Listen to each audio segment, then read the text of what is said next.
That's up, so it's just fine. Okay. Hello and welcome to this first candidate town hall. It's an unofficial event, but I'm glad that you're all here. Let me tell you a little bit about what we're going to do tonight. The first thing is we'll give each of the candidates a minute to introduce themselves. It's a brief introduction because I think at this point we all know who these folks are, but just to give us a chance to hear their names one more time. And then we're going to go straight to questions and answers. Taylor, our kids are on the purple couches. So the questions and answers will go like this. I'm going to draw names from a hat. I'm going to say the name of the person whose turn it is to answer questions, and then the name of the next person whose turn it will be. So you'll be on deck. That way, we'll have the next person ready to go, and we won't have to wait for a real long time. This microphone right down in front here is where you'll go to ask your question. I'm going to ask that questions be very brief. We're going to ask for 15 seconds. That's not a lot of time to give background information. Just ask a direct question. Then we'll give each of the candidates 1 minute to respond. So 15 seconds to ask, and then 1 minute to respond all the way across. If someone is mentioned directly or by obvious implication, we're going to give that person an extra minute to respond to that direct mention. So that's just, it seems like a fair way of giving people an opportunity to respond if their names come up or if they're being clearly implicated in something. Are there questions about the rules tonight before we get started? Okay. In that case, our first question tonight is going to come from Fire Dick, and then Fire Cat Tom, you are on deck. Oh, that's right, I'm sorry. And so you guys are next, Fire Dick and Fire Cat Tom, and we'll go around and each of you will give a brief introduction. Where do you want to start? So let's start at Chewy and we'll move down the line. We'll reverse, yeah, exactly. Okay, we'll go backwards first. My name is John Chewy Burgess. I am currently on the board of directors. I'm asking for support of everybody as a write-in candidate, which means that you need to write my name in. If you decide to vote for 7 people, based on the numbers, there's actually only 6 seats open. But if you decide to vote for 7 people, you have to number your choices in priority of who you're voting for. It's important that everybody hear that as this goes out, because the membership who don't do that, your ballots won't be counted. So if you put 7 names down, number them 1 through 7. Thank you very much. I appreciate it. I hope for your support, and I hope that this fair can really, really come back together. That's my biggest hope, whatever happens here. And I hope that on the 20th, I get to be still representing you all as a member of the Oregon Country Fair Board. Thanks.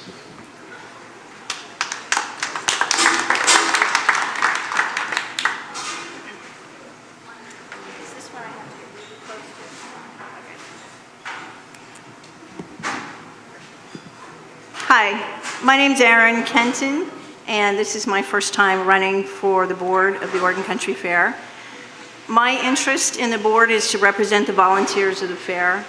I believe that we need better representation in the policymaking and the operations of the fair. So my motto is, a vote for me is a vote for us. So I hope for your vote, and ask some good questions tonight, and you'll get to know me a little better. Thank you.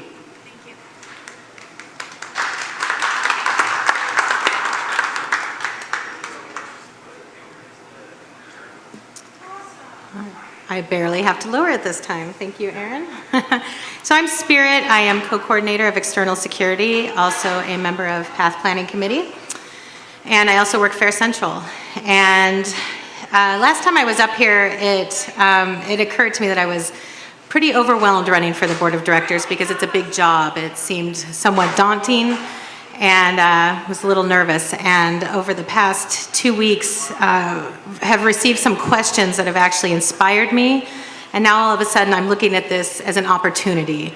And that feels pretty exciting to me. I know there's a lot of hard work ahead, but I'm interested in seeing what we can do about improving our process, and not only our board process from that level, if elected, but committee process across the board. And there's just a lot of things that I'd like to bring to the table. I'd like to reach out further with our elders, Energy Park, Community Village. I feel in our recent conversations as we are beginning to kind of shift the trajectory of our country fair, we really haven't been engaging those groups as much. So those are a few things that I'm excited about, as well as improving our workplace. We have a better workplace and all that jazz. You can read a lot of that in the candidate statement, but I'll end it now because I know we have a lot of questions hopefully coming. So thank you all for being here.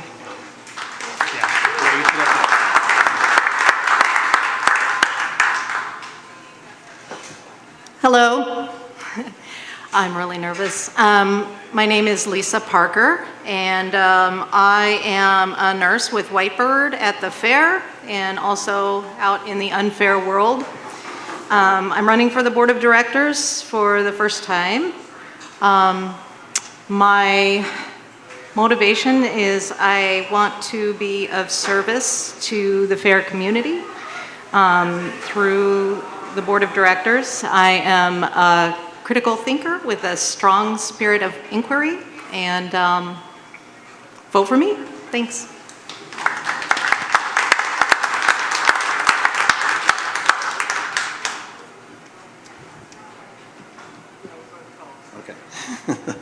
Hello, I'm Como Gustafson. I am too running for the board for the first time. I am a volunteer with Pre-Post Security. Have been doing this for 24 years now. Over the years, people have talked to me and tried to encourage me to run for the board. Always made excuses not to do it, and I decided that as long as I continued to do that, it was never going to happen, and it was time to change that. So I'm here, looking forward to being a part of the transition we're experiencing right now, looking forward to the possibility of being able to contribute to what we're going to be doing over the next 50 years. And that's something that really excites me. So hopefully we'll be able to get through all this chaos that we've been dealing with and heal and start to move forward. Thank you.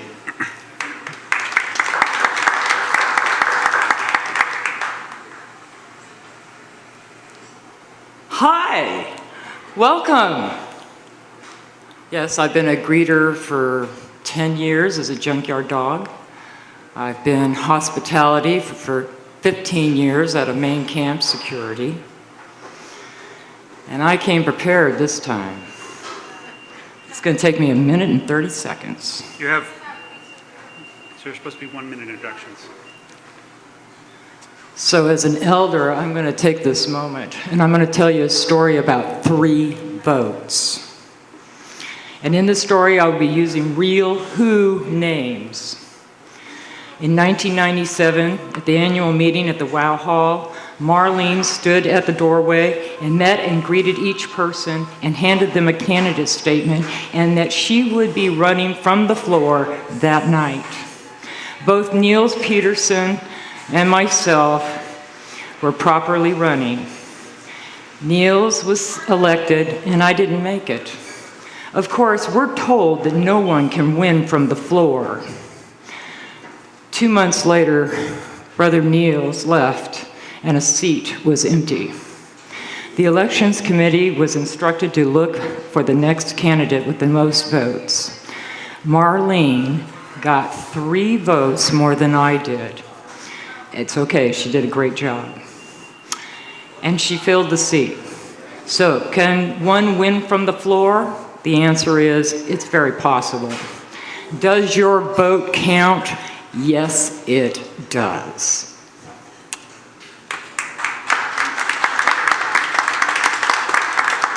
Okay. So, a couple of things I neglected to mention with the rules earlier, and I apologize. One, we're not going to allow any repeat questions.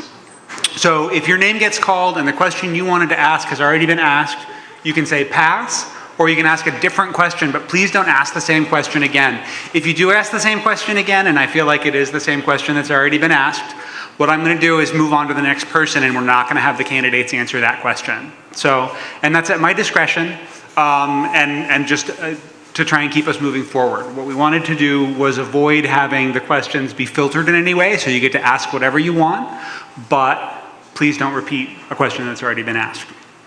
Okay, no attacks.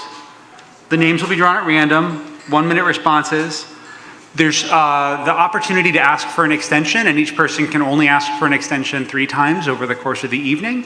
And if you do just decide to make a response because you've been mentioned directly, that'll also count as one of those 3 extensions. So you get 3 1-minute periods that you can ask for in addition to what you've already got. Brett down here has got cards.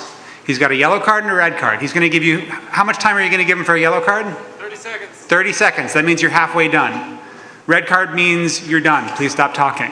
When you see the red card, please stop talking. If you don't, I'm going to say red card.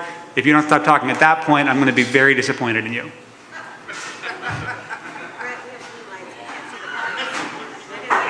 Those just look like cards. They just look like cards? Okay.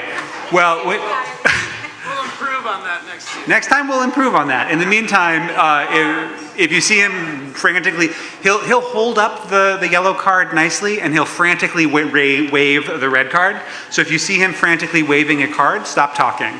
And if you hear me talking, really stop talking. Okay, so we're going to start. First up for a question is Fire Dick, and on deck is Fire Cat Tom. So get your requests for an extension ready. My only question is, with the member-driven organization, what are your views on the consultants' recommendations and their implications to the organization? Okay, and we're going to start going the other direction. So Auntie M, you get first word on this one. What are the, he asks, what are your views on the consultants' recommendations, the NAO consultants' recommendations, and its implications? I'm very impressed by my fellow candidates because they're very concise and bullet point on all those things. And of course, they're going to say those things over again, so I'm not going to repeat it. However, from my own opinion, I'm having a hard time giving a whole lot of power to an ED that might not be from us. I have a hard time rushing through things. I think that this is a membership motivated organization. We're definitely in, on the tip of the fulcrum, not quite ready to go one way or another, in my opinion, which means more of us have to be involved. And the only way that's going to happen is if the board works with us and allows us to get together and discuss some of those harder issues. All right. I had more to say. Come talk to me.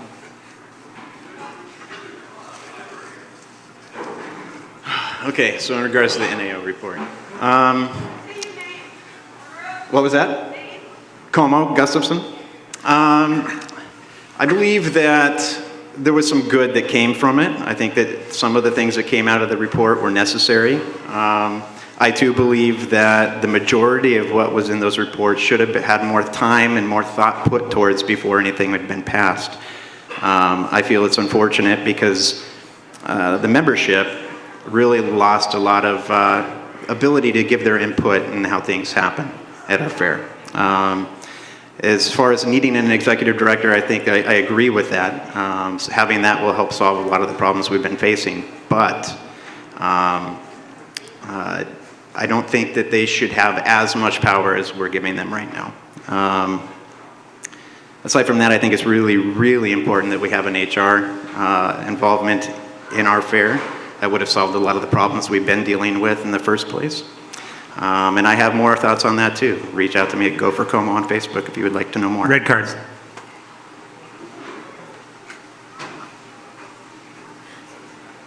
Lisa Parker. I think that they're not perfect, but overall, I actually support the recommendations. I think that there's a lot of emphasis on collaboration and avenues for member feedback and input. I think we really need to move forward with finding an ED and getting them hired. And I see our most qualified ED as being somebody that can empower us to manage ourselves and collaborate.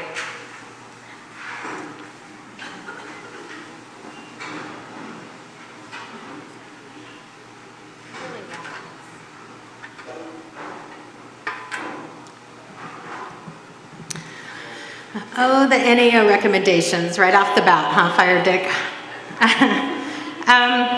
So for me, I'm just going to start with process. We've been talking about these for a minute, and our Fair family is talking about bringing in a GM or needing that lead professional for quite some time. However, I'm pretty dismayed at how the process of this went down. The motions, as they were worded, were given to the Fair family with less than 36 hours to actually be able to really dissect them. And that's bothersome to me when we're talking about changing the trajectory of the future of our fair. So with that said, though, what I'll talk about, the NAO recommendations that I did approve of, we need to move forward with the executive director. The job descriptions were okay to me. I was relieved to hear that we can actually, those are somewhat flexible as we go along. Can I have my extension right away? The HR hire, I think, is a great thing moving forward. And I can't remember all the motions off the top of my head right now, but those two things are the most important. I'm a fan on working on things, getting them right, and then we can approve and move forward. I feel there's so much up in the air that it actually pretty much gave more energy to mistrust than it did help heal the peach and build some trust by pushing these things forward without giving ample opportunity for us to work on them. We are a membership-driven organization, and I feel that these motions actually shift that to a management-driven organization. And while I do believe that working hand in hand with management, I do not believe in putting the members to the little kids' table off to the side, but having a seat at the table where we're actually having discussions first and foremost. So.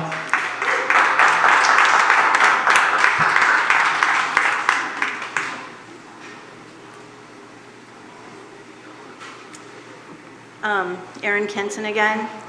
I worked on the NAO recommendations. Okay, I'm gonna get a little closer here. Can you hear me, everybody? Yeah, tip it upward a little bit. All right, better? Okay. So I did dissect the motions as they were presented by the board, and I reviewed some of the issues that I had with them at the last board meeting.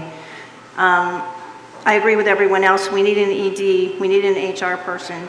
The only place that makes me feel okay about some of these recommendations is it says that they are a place to start for change. And I checked with two of our fair members who are attorneys, and they agree that that place to start for change can mean we can make any change, that we don't have to go with the recommendations in that report, excepting, of course, the hiring and firing of staff. So as far as our issues that we have for the membership, I believe we have a place to continue to grow that area so that we get to a place where we need to be in the future. So I think we're going to be okay. Thank you.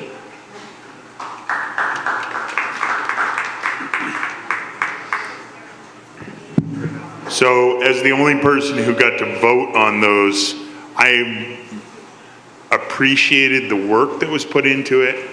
I appreciate the fact that we're starting down a road towards hiring an executive. I don't agree with an ED. I think a GM with ED powers is a better idea. There are things in that report that are not fleshed out, which I tried to push pause on repeatedly. I was voted down on it. I think that this is a membership-driven organization, and we just changed the focus to a organization that is driven by operations with membership input. And I think that there's a very distinctive difference there, and I don't agree with it. And anybody who wants to can look at the OCF minutes online and see how I voted. And that says what I think about it. Barry, thank you very much. And again, write in John Chewy Burgess. Thank you. Okay. That was our first round of questions. Before we go on to our next round, another just item of business that I want to put out there. This tonight's town hall is an unofficial event, and everybody who is running for the board was contacted about tonight's event. They are not all here. Not everybody could make it. It's the first time we've done a second town hall type event, and so I just want to throw out there that we do have a good selection here, and as you're out here, please be aware that there are other candidates who are not having the opportunity to speak tonight. All right, so our next question is going to come from Firecat Tom, and then after that we'll have Cindy M, and if your name is not in the hat, you're not going to get to ask a question. Summerfield in the back, please wave your hands around. If you want to put your name in the hat, Summerfield can get you a slip of paper. Okay. Okay, can everybody hear me okay? So we all hear a lot about collaborative, and I want to know how you guys feel about how collaborative and what does that mean, and the checks and balances, just of what the report is that we're getting. So you can rephrase that if you wanted. I think it was a fine question. And this time we're going to start with Lisa. Yeah.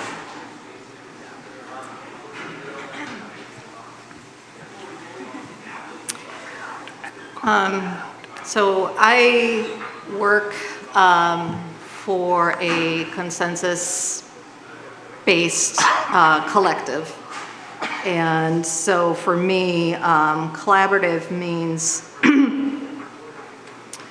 that, we all get to speak our mind, throw ideas forward, say what we think, but sometimes not everybody's, what comes forth as the product is kind of a combination of lots of different points of view and lots of different ideas. And so, you have to be able to compromise sometimes and maybe support something that isn't exactly as you would like it, and just kind of give it the benefit of the doubt that everybody's coming from the best place.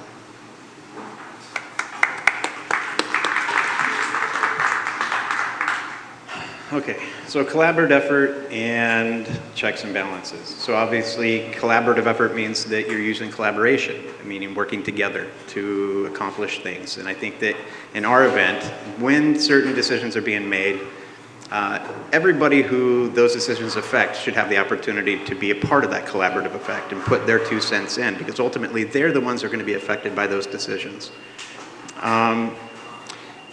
In doing so, there is your check and balances. Not having the opportunity to speak your mind, not having your 2 cents put in, you have no control over what direction things are going to go.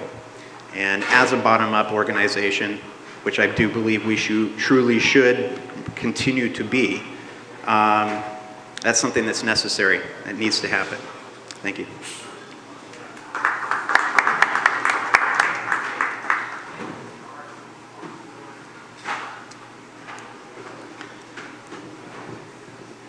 When I think of collaboration, I can only go back on my experience.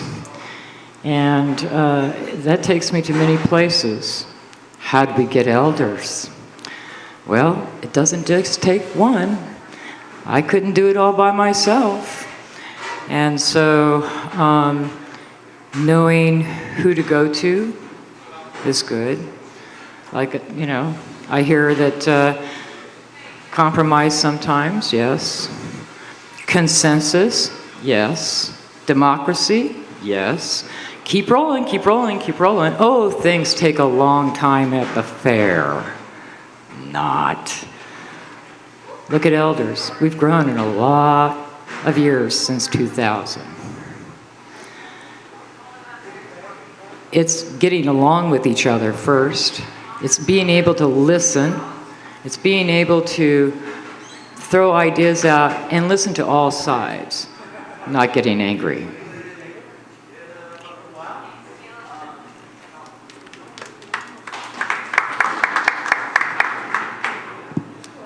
Collaboration, in my mind, is a pretty easy thing. It means that we all get to speak our minds. I actually just, with the NAO report, just got to have my mind change because I walked into that not happy with the process that we were going through, which was, here's these motions, vote on them now. I have found that that process of voting something in and fixing it later is a shitty process in my mind, and I don't appreciate it. And that said, thank God that we get to have our 2 cents. And I really appreciate everybody speaking their minds, and it changed my mind on several of those things. So I appreciate it. Thank you very much. And remember, write in John Chewy Burgess. Thank you.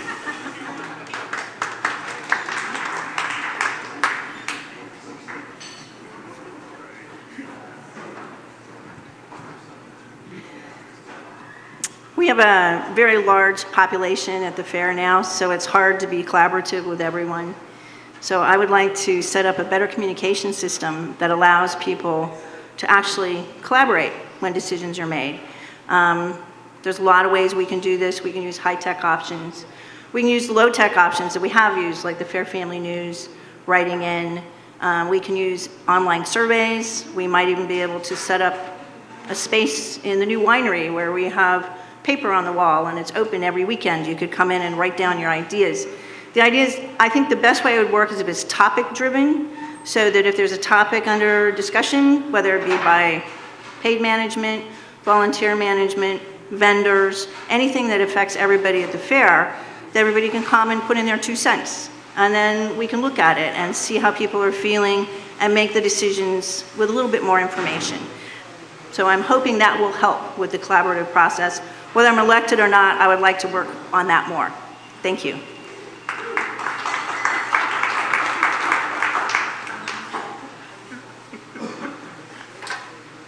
Collaboration and checks and balances.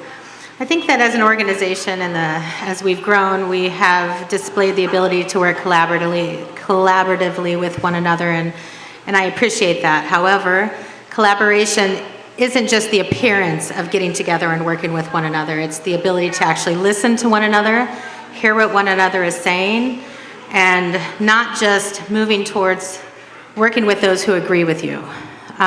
In the recent, I'll just use the NAO recommendations because that's the hot topic on the table.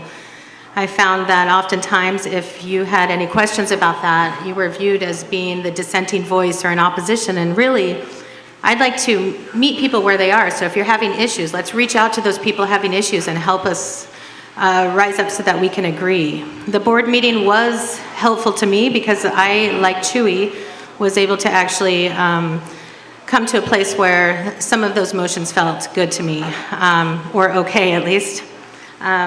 With that said... Red card. Okay.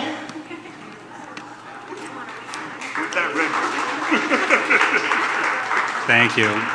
Okay, I also want to let you all know that our plan tonight is to actually have a break. So it's currently 5:48. We're going to go till 6:35 or thereabouts, and then we're going to take a quick break so that you guys can not have to be sitting up here in the spotlight the whole time. I know this is a lot. Okay, Cindy M., you're the next one up, and on deck is Peggy.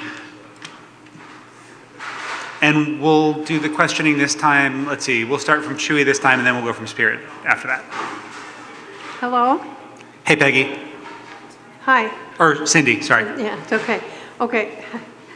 My question in general is, many people have mentioned reaching out to different groups more. Aaron, I think you said volunteers. In Spirit, you mentioned a number of groups, including elders. I can't remember the rest. So if anyone could speak up to how they would go about reaching out more to, for instance, elders or volunteers? That's my question. Thank you. How would you go about reaching out to the various constituencies in the Oregon Country Fair, different groups? I'm one of the people that has given out my phone number many times as a member of the board of directors. I've given out my email. Both of those are 541-221-6408 and chewyburgess@yahoo.com.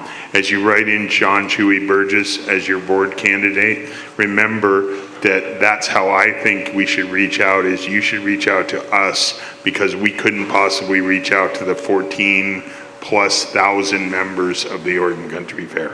So that's the best way I can suggest, is that you contact us, and I will listen to anybody, even people that hate my guts and tell me that I'm the worst person in the world. It's okay.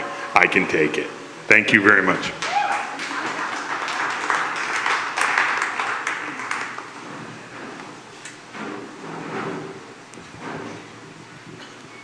So yes, as a board member, I would be 100% accessible to anyone who wanted to reach out to me, and I think that's critical for anybody who's on the board.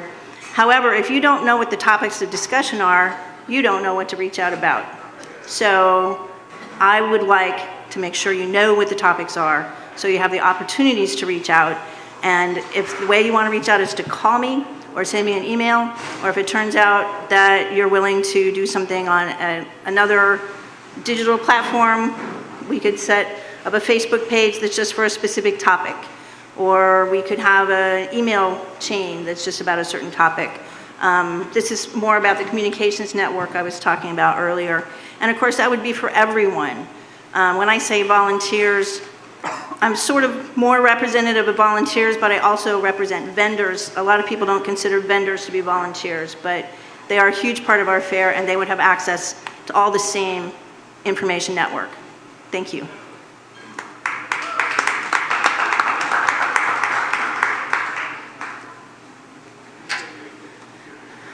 I'm a big fan of work sessions, and the work sessions held by the NAO consultant I thought were great. However, being at the board meeting where we were able to actually hear from the board, where they actually took that opportunity to explain things, helped.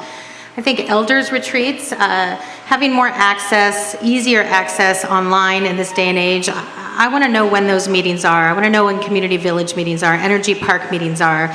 I think being a liaison with those groups as a board member will help understand the issues that those groups actually face, and actually come together, work together to see how we might address the issues and work together to achieve those. Also, asking questions of these groups. You know, we can listen, but if we don't ask questions, we can't always know. So I think inquiring with one another is a good thing. And yeah, that's where I'm at.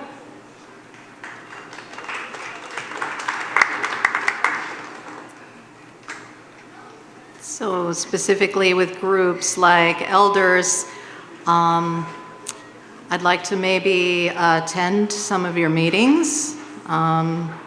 Just in general, I'd like to be approachable. I'm a shy person, so it can be easy to mistake that for being unapproachable, but that's not true at all. I'd welcome if you want to talk to me about anything.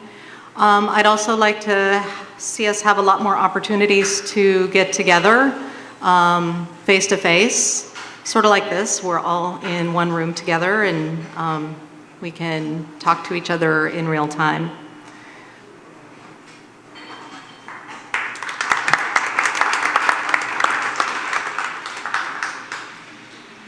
Okay, so I think some of the other candidates had already hit the nail on the head with this, as far as making sure that the membership constantly send questions via email or social media to be engaged and find out where we're standing, so we can find out where you're standing as a board member.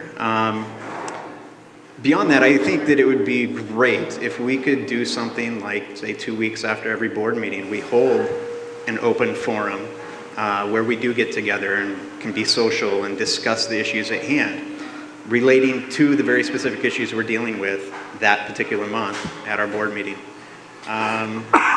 Beyond that, just maintaining engagement constantly, as often as possible. Thank you.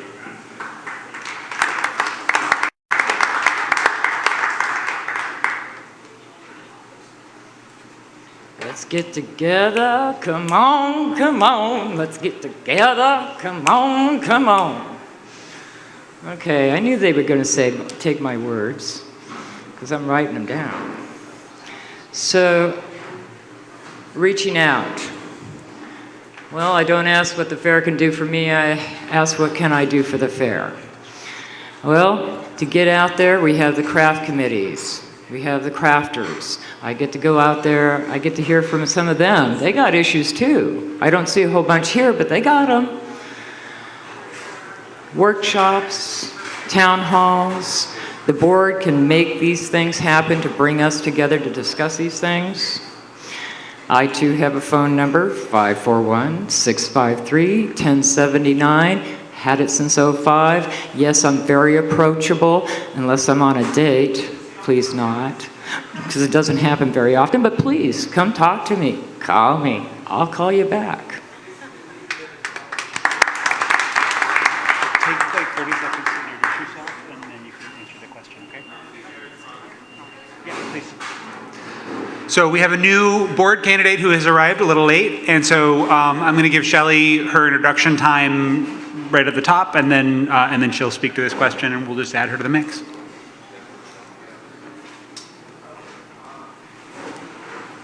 Hi, I would say sorry, but I say Ferrari. We had a soccer game that we just won 3-2.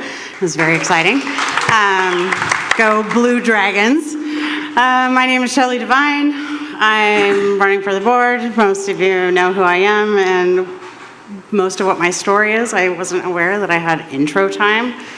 I don't know if I need to introduce myself really, but there it is. The question was about collaboration and how do you stick the pieces together? I think the pieces are pretty well put together. I think that we're seasoned professionals at doing this, and I think when it comes down to it, we run like a pretty well-oiled machine. What I do think is understated, underutilized is the vision quest goals, in which we're talking about membership summits, like biannual membership meetings. And I like the idea of us having a coordinators council and coming together. That's my cue to be quiet. Your time, sorry. Oh. You got 30 seconds, go ahead. Okay. Anyways, realizing a lot of the Vision Quest goals, which I think kind of got left flapping in the wind, address a lot of this stuff. So membership input, collaborative involvement, long-range perspective stuff, and that's what I think.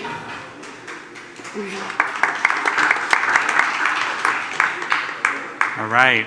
So Peggy, you're next up, and then on deck is Heather Kent. And this one we'll start with Spirit, and then go to Aaron, Chewy, and then Shelley, and back to the middle. Thank you all for being here. I'd like to know this from each and every one of you, what your meaning of reverence for the land is, and what you intend on doing to keep that reverence for the land for the next 50 years. So what is your view of reverence for the land? What does that mean? And what do you intend to do to keep that reverence for the land for the next 50 years? I think the land has a spirit of its own, and I see it awaken every year. And for me, caring for it, pack it in, pack it out, supporting our recycling crew so that they can continue to do their good hard work and also spread the word and continue to educate us. I also feel that maintaining a good, loyal volunteer base is essential. I feel that if we do not continue to maintain that loyal volunteer base, we're going to lose this idea and the spirit of the land that we have built over the last 50 years. I don't want to see this revolving door of people that we don't know who aren't going to understand the reverence for the land. And so for me, I think that we need to take care of one another, we need to take care of our land, and the land will continue to take care of us.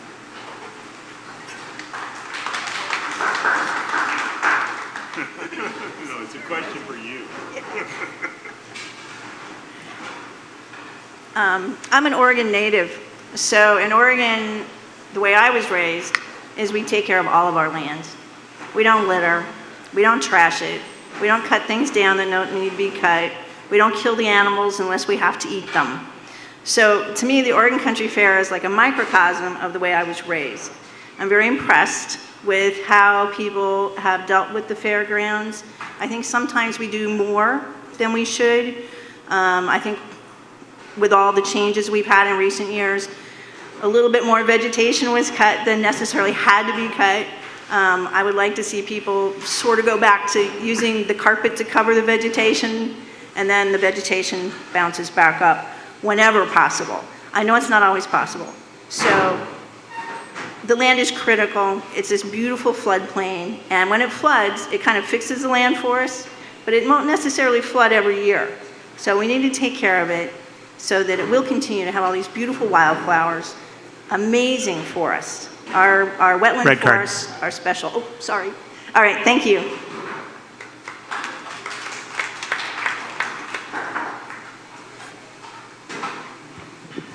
I feel like this is slow pitch softball. So reverence for the land, above all reverence for the land. We changed the mission statement a few years ago. That used to be number one. For me, reverence for the land, I have an intimate knowledge of that land. I love that land. I think that our reverence for the land should be carried forward by teaching children about the land. And the elders know, the youth don't, and I try and take kids all the time and do wildflower walks. I do all that stuff to teach people about what our property is. It was just referenced that we have wildflowers out there. We have wildflowers out there because of what we do. It's one of the unique experiences. We get some of the most unique wildflowers in the Willamette Valley because of the decimation we do of the land. Thank you. So Shelley, you're up. This is one of my favorite topics. Pack it in, pack it out is essential. We bring way too much shit to the fair, and it's us, not the public. So what's left over after Fair Family leaves the property is dumpsters upon dumpsters upon dumpsters of crap. So the pre-cycling thing, before you show up and bring less is more. Compost systems for the future, we need to dial it in on our own property. I'm gonna hurry up. So the problems are our waste and not the public's waste. I'd like to see bank restoration along the riverside, because over the course of time, we could really build that back up and stop losing the path to erosion. Also, I'd like to see us dial in some functional gray water systems, and I'd like to see that be mycelium based. So if we were effectively using, Paxton likes it. If we were effectively using mycelium, okay. You have 3 1-minute extensions that you can use. I think you probably want to use one now, yes? Oh, Sam said, so yes.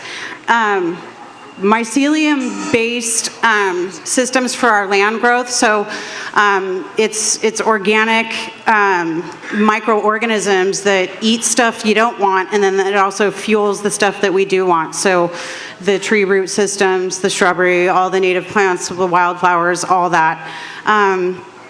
Mycelium-based stuff would be helpful in like humor newer projects. Mycelium-based stuff would be helpful for dealing with gray water issues. This is... You have 30 seconds. Okay. So yeah, we make the biggest mess on the property, and less stuff is more room for more fun. And I think we need to address our garbage system issues for during the event. Like what happened in the South Woods this year is ridiculous. And I think that that doesn't need to be put on recycling's back. I think that we actually need to have ecosystems come deal with the family garbage and stop taxing our volunteers so hard. Okay, thanks.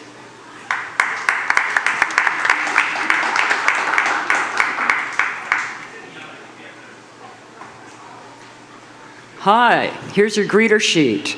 No digging, no cutting, no, well, yes, that's true. Try to throw a yes in there somewhere. Yes, you pack it in, you pack it out. Our daily footprint. Slow down. You hear me say that all the time. Please slow down, because that everyday footprint that you're out there for those 3 days or a month and a half, it's your footprint that's putting that dust in the air. Okay, it is sacred land. I'm taking my minute. It's sacred land, archaeologically speaking.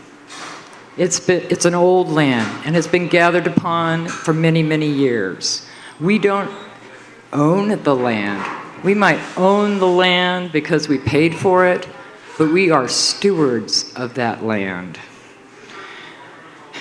Plant more trees, more restoration. Important to me to have a site manager to manage the crews and the work for the land, to make sure those things happen that we need, like the restoration. And having a manager that can bring all those crews out there to work together. That's collaboration. Talking to the county, another way to collaborate for our land, maybe getting us under an umbrella for all our lands, coming under one umbrella, and having our mission statement reflect, and not just the mission statement, but Article 2, the purpose of the fair.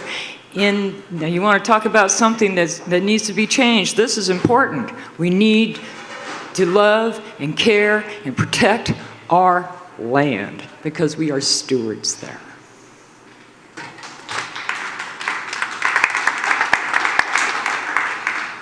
Como, real quick before you start. Just for tracking purposes, did she use an extension there? Yes. Thank you. Okay. I thought so. I want to make sure. And I will only hold the yellow card with this hand and the red card with this hand. So the yellow card means you are halfway done with your minute. You have 30 seconds left. The red card means you're done and you used one extension. So you have 2 left. I only used 30 seconds in the first one. No. It's not how it works. Okay. Sorry. Thank you. Como, go ahead. No problem. Okay, so one of the things that I love about the fair the most is the rich history that exists on the land where we do our event.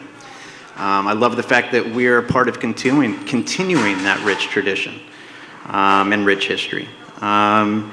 So taking care of the land is really, really important to me. I think that because of us doing as much as we do out there and the amount of damage we cause, we should be doing more to mitigate that damage. We should be doing more to repair the damage that we do, utilizing things like permaculture and native plant planting.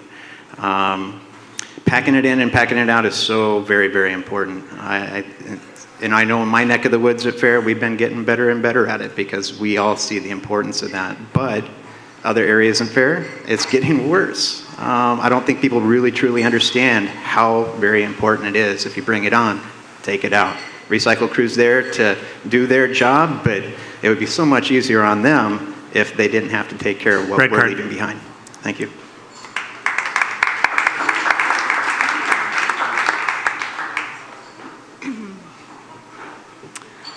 We wouldn't exist as the community that we are without that land. And I think we ought to respect that and acknowledge that. I think we're doing a lot of good things to try and take care of the land. I think we can do better. And I think we need to just keep trying, keep looking at the things that we're doing that are working and re-examine the things we're doing that are not working. I think something we really need to take a hard look at as far as our impact on the land is our growth as a community.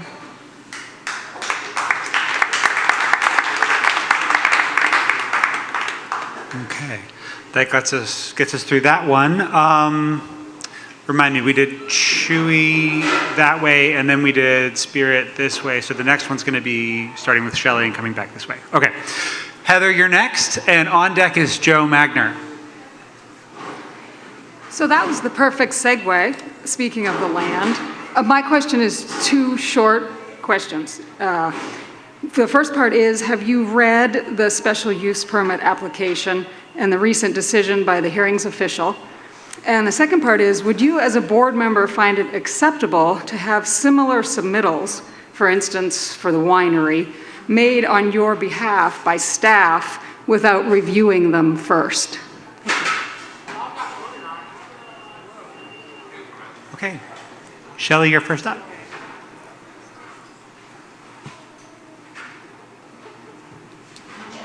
Yes, I have read the current SUP and all the previous SUP-related documents in the last few years. I have to break them down into increments because I fall asleep reading them if I'm horizontal and it's bedtime. So it's a lot to get through and it's a lot to digest, like verbiage-wise, and it's helpful to have visuals, like the map stuff in front of you when you're looking at them to make sense out of them. The submittals without reviewing first, is that like, did you just yellow card me? Is that like signing a contract that you've never read? So yeah, no, I would, if something had my name attached to it, I would think to read over it first, even if that meant breaking it down into little increments over the course of 2 weeks because I fall asleep every time I start reading it. Yes, thank you.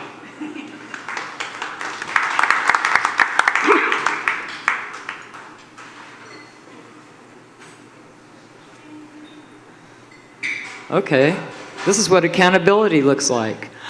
No, I haven't read all of the SUP. And I'm sorry that I haven't, but I don't think I would put my name to something and not, without reading it, or taking responsibility for it, or accountability for it.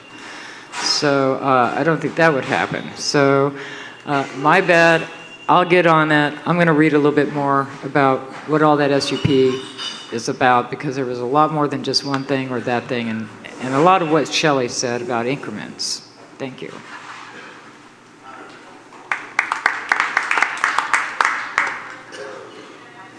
Okay, yes, I have read the SUP, and I'm very interested in the appeal that's been filed for that. And I too would not be okay with something being submitted with my name on it without reading over it. And my name hopefully never be on anything that I haven't read first. Thank you.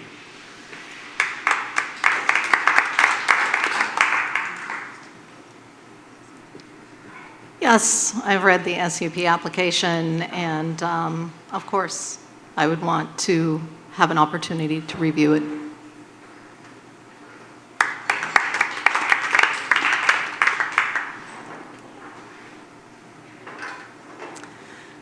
I am on page 28 of 34, and the last couple of pages, I believe, are not filled with a bunch of information. I have a lot of questions. I have a lot of highlights. I am eager to jump in and get those questions answered. I'm confused as to why there are some bits of information in there that don't seem actually either up to date or true, and I don't know if they're typos or where they came from, but I'm curious to find out, and very eager. No, I would never sign my name to something that I had not read thoroughly. And unlike Shelley, where she falls asleep, I do believe you have to read it in increments, and I'm shocked to say this, but I actually found it all pretty fascinating, and I'm eager to be diving in more, but I really need to digest the information that I'm reading. I really want to understand it. I don't just want to go through. I want to gain clarity where there may not, there's a lot of places that need clarity for me. I am one who believes that we should get it right and Red then card. push it forward. Red card. Sorry.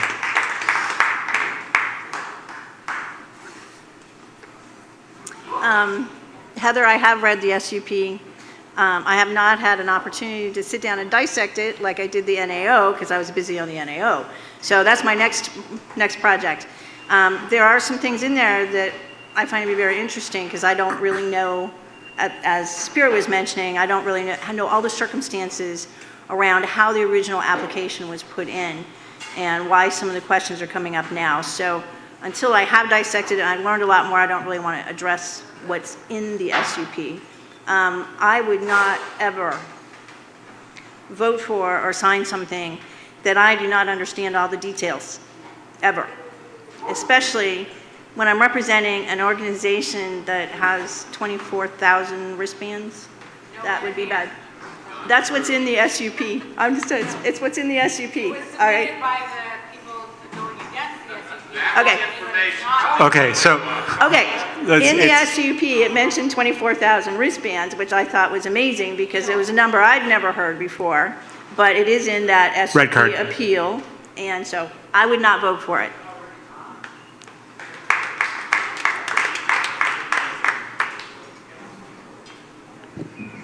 I have read the SUP. I can't understand. I voted for the SUP. What was submitted is not what I voted for. I read the first one. I read the second one. Things are very unclear to me on how we ended up submitting something, except we submitted something that we're going to fix later.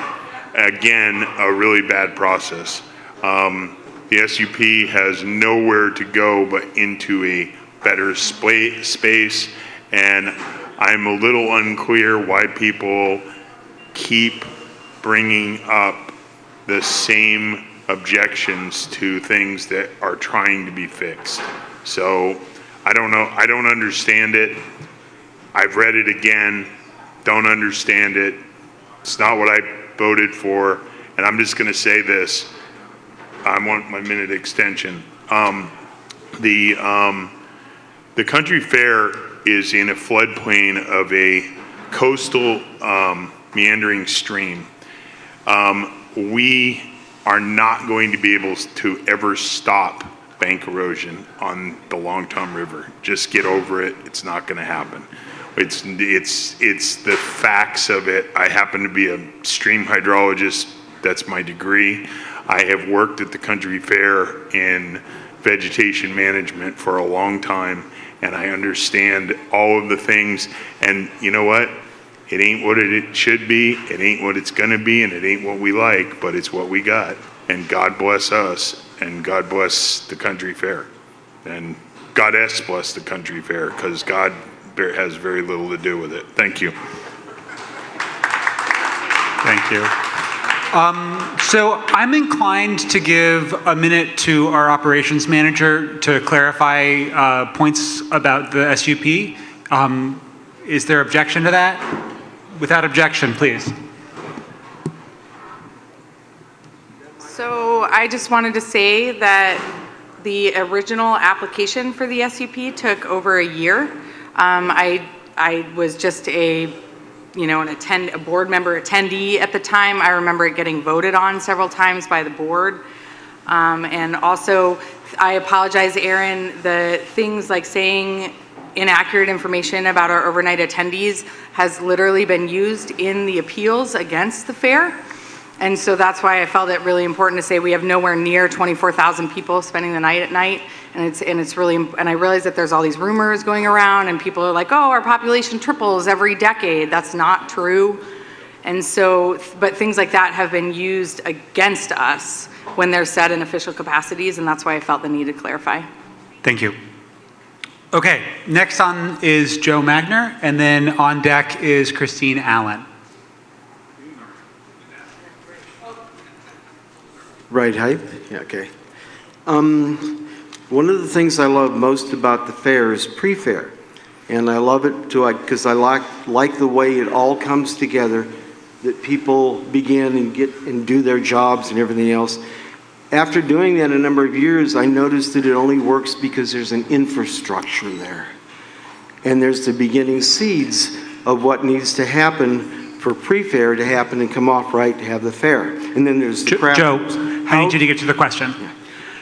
How do we deal with the job descriptions for like crew leaders and other things like that? What does a job description mean to you guys? Thank you. Lisa, you're first this time.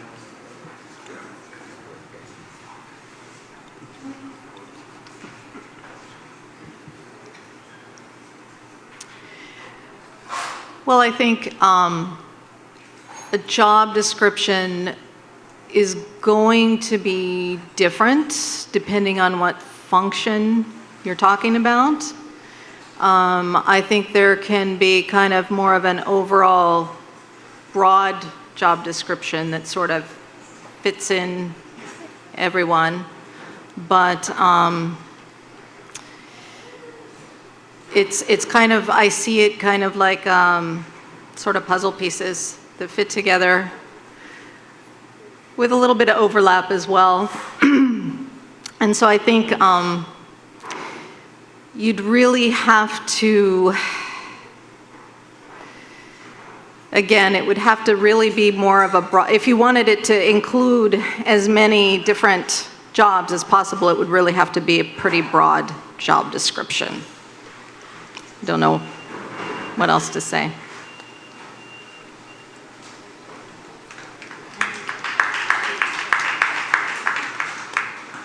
Okay, so I think I got out of that question, what is a job description to me and how does it take place?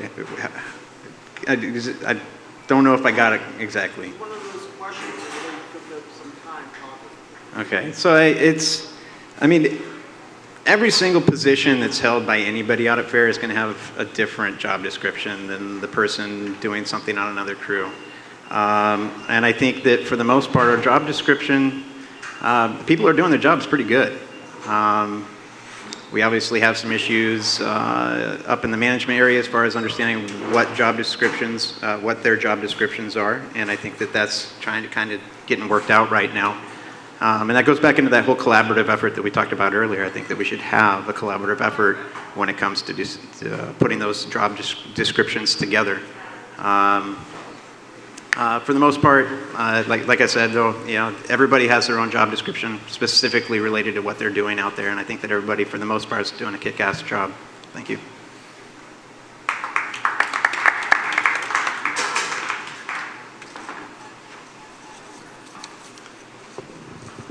In 2007, I was sent out to the junkyard dogs to clean that crew up. And as an elder, I've been out there teaching the crew, and now they're at a point where, well, I have nothing else to do. But one of the first things I did when I got out there is I talked to Bubba Bill for hours, and he listened to everything I said. And he wrote it down, and we made a job description for junkyard dogs. And now somebody lost it out of QM, and so we had to do it again. Only this time, oh boy, I even got an education. It's junkyard dogs at Greeter. It's junkyard dogs at Arrow. It's junkyard dogs out in front of registration. It's junkyard dogs at night.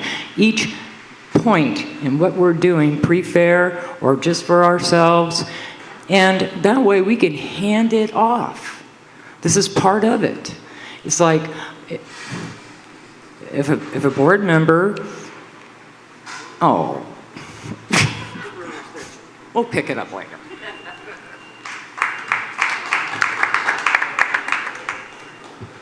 I'll just keep going where she left off. I'm thinking about all the points of junkyard dogs.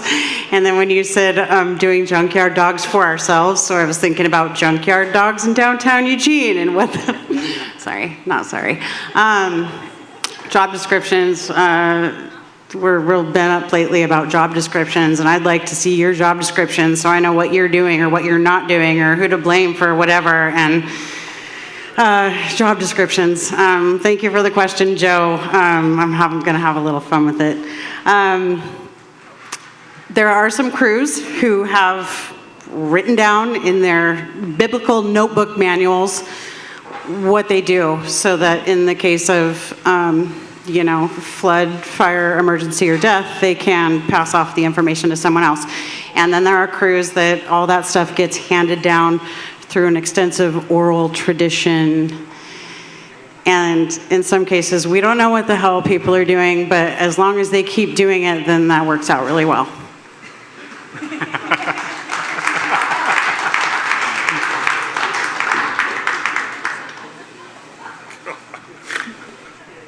Wow, really well said, Shelley. Job descriptions really simply are what your job is.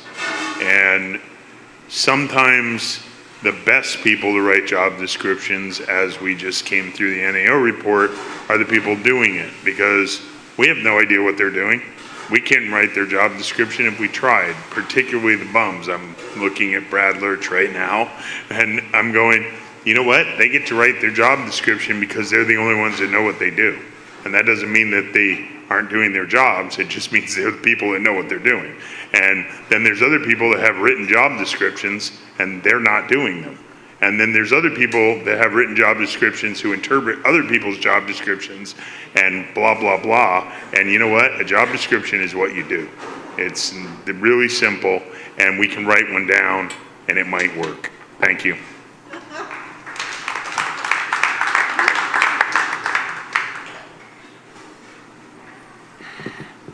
Well, I agree with Chewy. Job description is what your job is.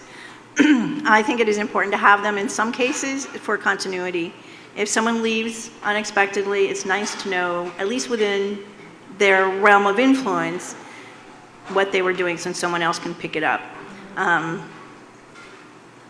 don't know that I believe that it's this crisis. I think that we have a lot of people on our crews who know what the other people do, so they can pick up the slack if they need to. If they haven't gotten to the point where they're cross-training, they should be. We use job descriptions mostly, I think, now I could be wrong here, when we hire paid staff. In order to advertise for someone to fill a job, we have to describe the job. So we need a job description that they can apply to.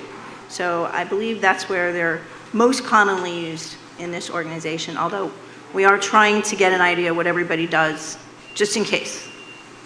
Thank you.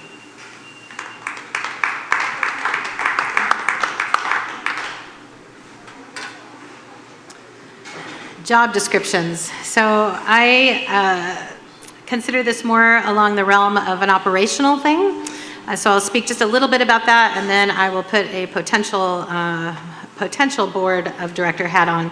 I think that starting from the bottom up, when we became coordinators, myself and Timothy back there and Harper, we really looked at what the crew members were doing, the crew leaders were doing, what the supervisors were doing, and we worked with them and we developed job descriptions that everybody could work with. Now, because I do think that it is a operational thing, as a board member, what I would do is be directing the operations manager and the management team to be working with the coordinators who know their crews best to define roles that are going, not only of the coordinators, many people have heard this before from me, but scope of authority, appointment dismissal of coordinators. I think that working together collaboratively is a good way to go. I would like an extension. Go for it.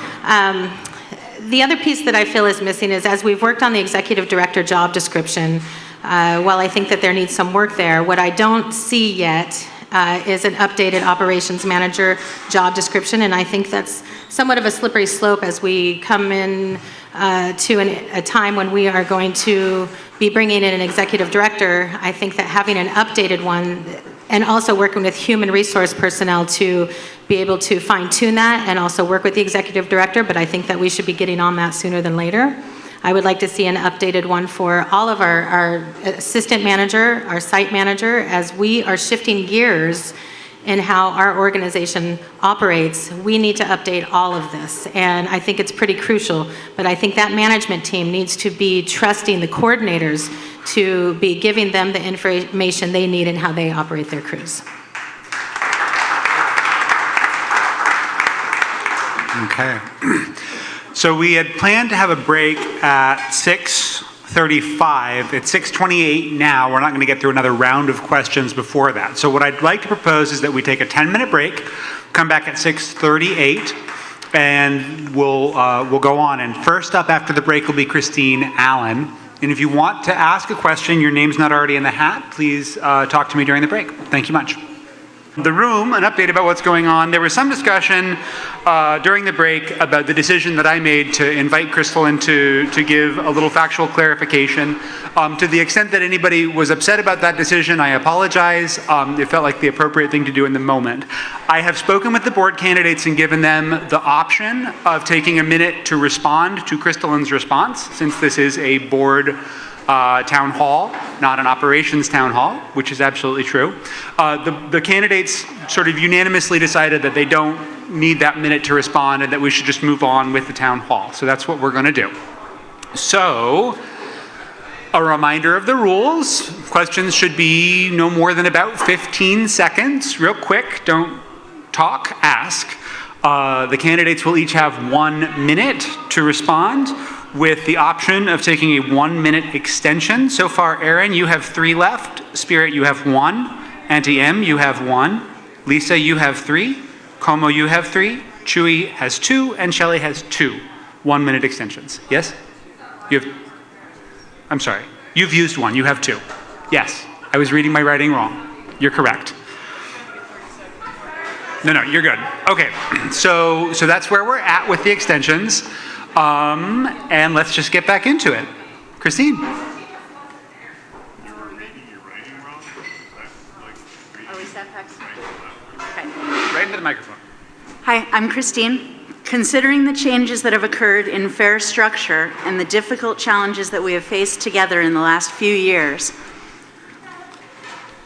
how do you think OCF board members or board actions can influence improvements to the fair celebration, fair community, fair healing, fair magic, and make a diverse, growing family feel welcome?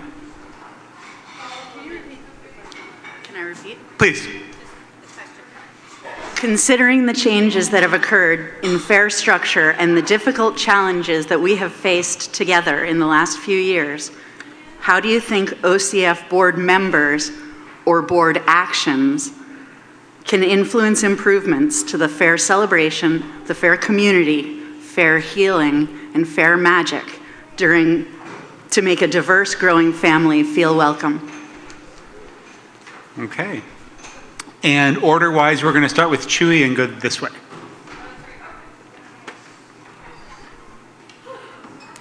So fundamentally, the question is, an OCF board member can have an opinion, but they can't really influence anything. They're just a person. The actions of the board that can influence Return of the Magic, which is what I mostly heard from that. There's a lot of specificity that also was included in it, but what I heard is like getting back to welcoming the family back in the magic and the magic in the family. I think that what we can do as a board is act to listen more to what the fair family has to put out and what you have to say. And that's important to me, it's important to you, and it's important to all of us, and it's fundamentally important in the next 50 years of our organization. And as you write in John Chewy Burgess as your board candidate, please remember that it's all about us.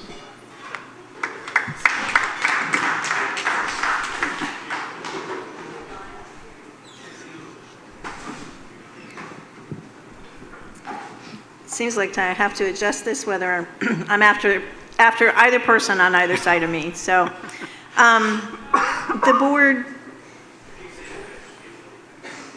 I think that the board can help with the trust problems that we're having. And I think that the trust problems we're having may affect some of the feelings of the magic. And I think that if we're open and clear about what we're doing, and if we do as much of the work in open session as we possibly can legally, so that people are aware of the topics, and I believe that if we let people know what we're working on well ahead of time so everybody can weigh in with their opinions, then it's going to help.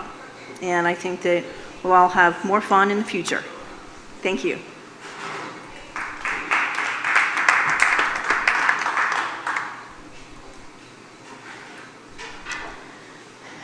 So I feel that the board can influence through their actions by listening and engaging the membership. And I don't mean the facade of listening. I mean actually taking member input, giving time for member input, and actually potentially even offering facts and questions after the board meeting if there's time, so that we can actually engage and have dialogue, which we don't have now. Once a month having board meetings where we can actually hear the concerns of the membership, especially as we're navigating these changes moving forward. I believe that it's also important that the board oversee that management is taking in the input as we shift to a more operational oversight, that the board maintain the oversight, that management is actually considering what the volunteers are saying, their concerns, and not just volunteers, but membership, including the elders, including community village. Those that are feeling disenfranchised right now, I think need an opportunity to have a voice, to be heard, and to have it implemented in our organization.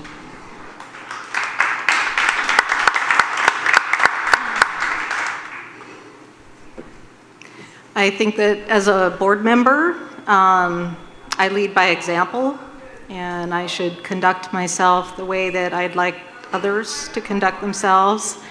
And I think that as far as actions, board actions, I should speak to why I'm voting in favor or against a particular action, and hope that you trust that I'm being honest with you.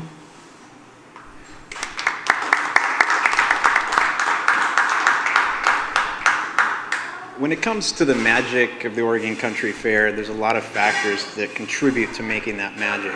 I think that one of the largest contributions to that magic is our volunteer base. So as a board and as a board member, I think that it's important that we, like several others have stated, hear what the membership has to say. You can listen all you want, but if you're not hearing what they're saying, it doesn't matter. I had another thought and it escaped me. I guess I'll just end it right there. Thank you.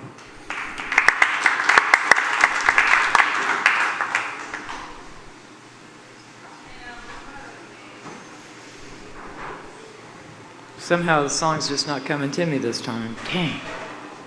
Come together right now. And when we come together, that's when magic happens. So one of the things that really attracted me to the fair was the fact that we have an open door. We're here to greet you. We're here to welcome you. Now, as far as the board goes, and I kind of want to reach out to Brad and try to remember about the trust thing that we did off the board. We actually did a workshop for all our members. And I don't remember us calling it a workshop, but it had to do about building trust within our membership and in our management board. And I think we should periodically need to check in and do that again.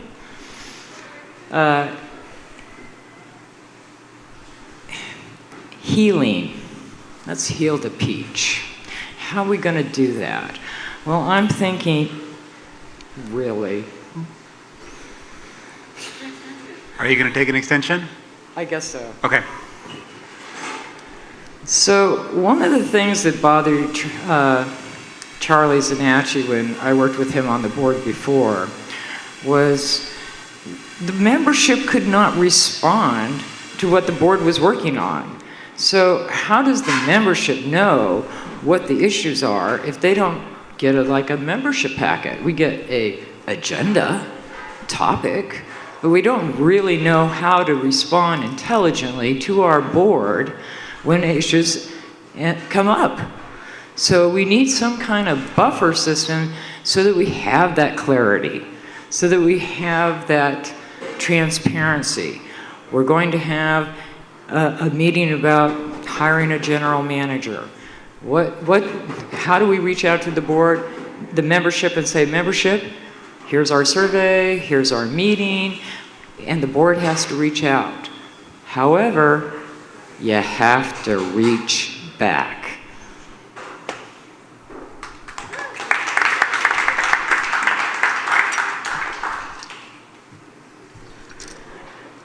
Mandatory mushroom path trips, naked Sunday morning mud jam, and then there's your magic back. Actually, everyone has a different brand of what magic is for them at the fair. So everyone's magical fair experience is different. So you can't put, the magic into a box. And I don't think there's a specific recipe for the magic. But what I do know is that everyone wants to matter and belong. Like, we all want to be a part and not apart. You get that little play on words that I'm doing there?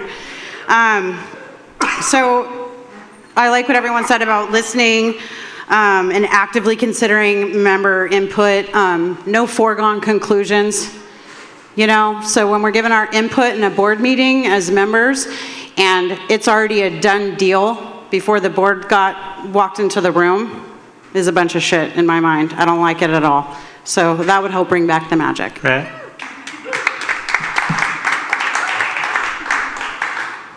Okay.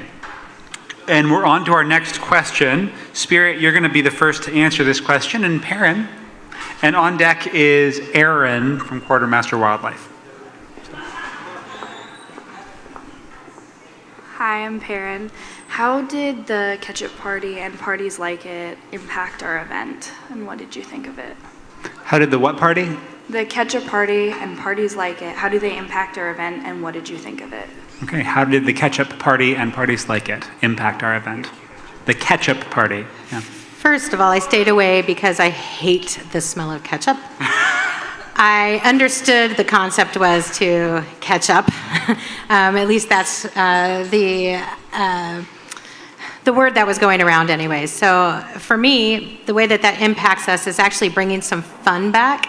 And that is so important. I've talked about navigating these changes, and if we lose the fun, then what are we all doing here?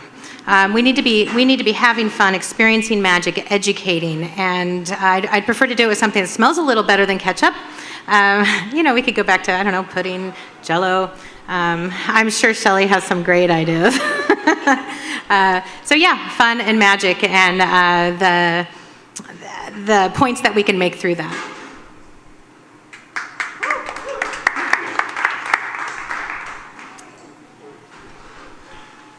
I'm not familiar with the ketchup party, so I can't really address this. If it is about having fun, I'm all for it. Thank you.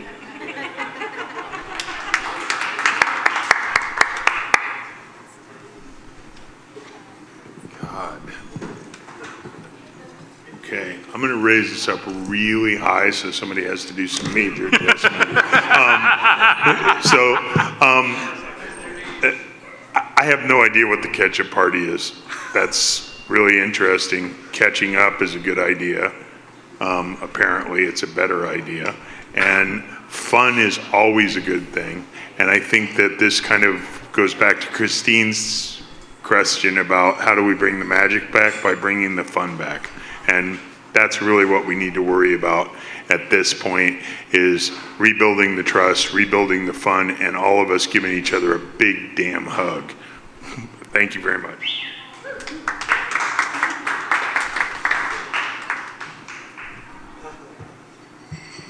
Okay, I was momming it up, so I was totally at home asleep for the ketchup party, and I had FOMO and was super bummed to have missed it. The message, yes, was an extension of, it was like a political statement about catching up and getting current with the times, because we are living in another era when it comes to a lot of our stuff. So the Lars, Dolphin Boy, what's up, Lars? Is a seasoned professional and a performer, and he was well prepared. Like, they had a tarp, like, we're not even getting ketchup on the grass in Xanadu because we are so good at what we're doing. And in previous years, it was like a chocolate fondue ridiculousness and a complete scene. And he and the crew have been bringing late night or early morning fun and hilarity to the event for years. And yeah, if we can't have fun and laugh and even get a little message in there, then what are we doing? Red card.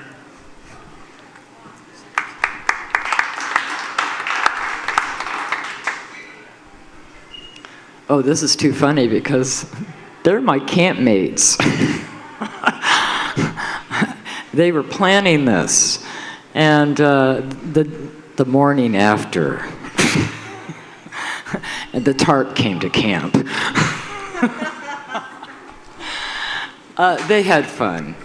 And so, you know, and I'm their neighbor. I'm the elder in the camp, and you know, I'm all about the fun. I just want to remind people, though, this is not Burning Man. Please, thank you.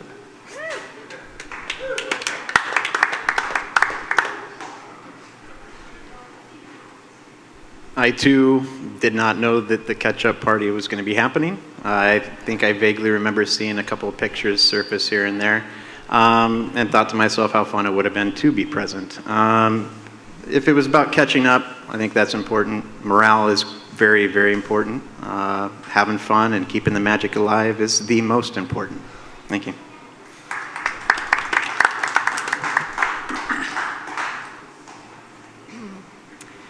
Well, I was completely unaware of the ketchup party until after it happened. And when I heard about it, I didn't really know anything about it, and it actually kind of confused me. I had a lot of really conflicting emotions in response to it. And then the more I heard about it, the more I started to understand what it was about. And I think it was really good because, just speaking for myself, it got me thinking and it got me questioning a lot of my own assumptions, and I think that's always a good thing.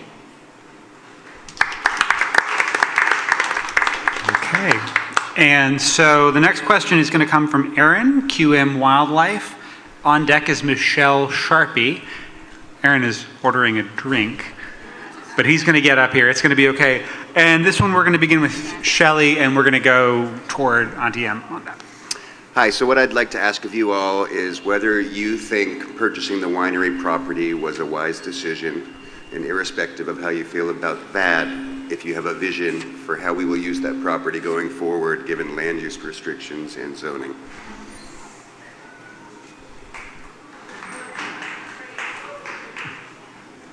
Ooh, good controversial question. Wow, the winery property. So I might need an extension on this one, advance notice. Yes and no. I don't think purchasing every piece of adjacent and surrounding property up and down Subtle Road is a long-term plan or goal or in alliance with our mission statement. I have this circular theory about the winery, and I'll share that with you. So traffic crew had to have 40 more members, lot crew had to have however many more members, all these crews to manage that stuff had to have more members so they all brought cars, and they all need camp spots and wristbands and food vouchers. So then how do we accommodate that? Well, then we'll buy the next property and add more people to the crew to manage that property, and then they'll bring more cars to park in the new parking lot, and they'll need more stuff. So it's the more thing, and I'm a big advocate for taking care of what we have and dealing with what we already have.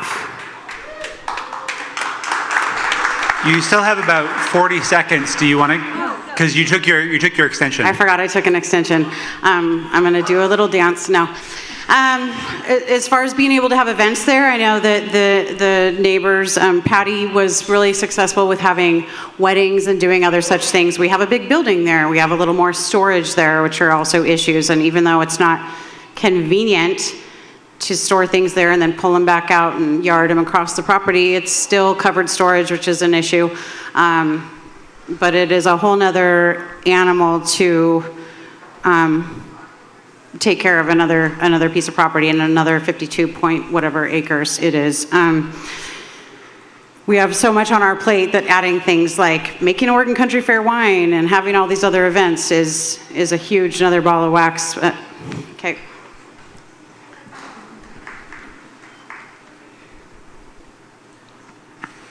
Is this where I get to be politically incorrect? First off, I don't do alcohol events. In fact, I told my boss here, he was awful lucky that I was even working here because I'm not into alcohol. And I can't really see the winery producing wine. The other part of this is being in the county. And again, I'm thinking in a broader vision about umbrellaing all our land. I think we've got enough land. I think I'm still with John Dosher on being the Central Park on West Coast. A lot of people have plans for this place. And it was kind of like Doug Green's. Boy, everybody wanted a piece of that Doug Green. And then all of a sudden, well, I don't know who has access to Doug's Green. We just don't get to use it because somebody else is. And they all have their own little plans. And if I look at the winery, I'm thinking recycling. You know, there's these little beads. Red card. You have one more extension if you want it. Saving it for something really big. Okay, cool. Come on.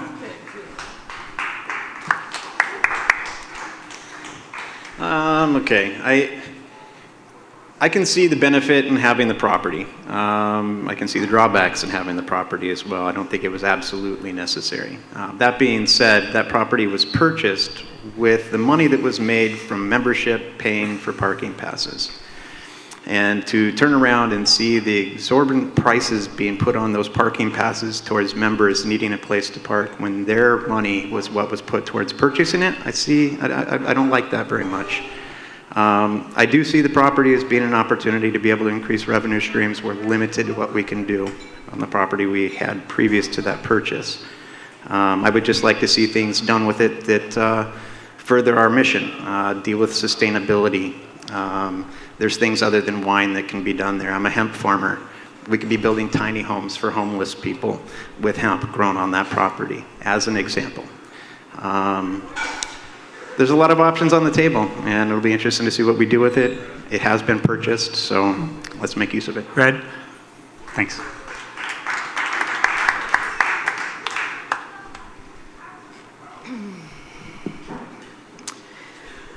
I have no idea if it was a good idea or a bad idea to buy that property, but it's done. And like Como, I just would like to maintain some hope that maybe we can use the property to further our mission somehow, that we can find ways to make sure that it was a good decision in the long run.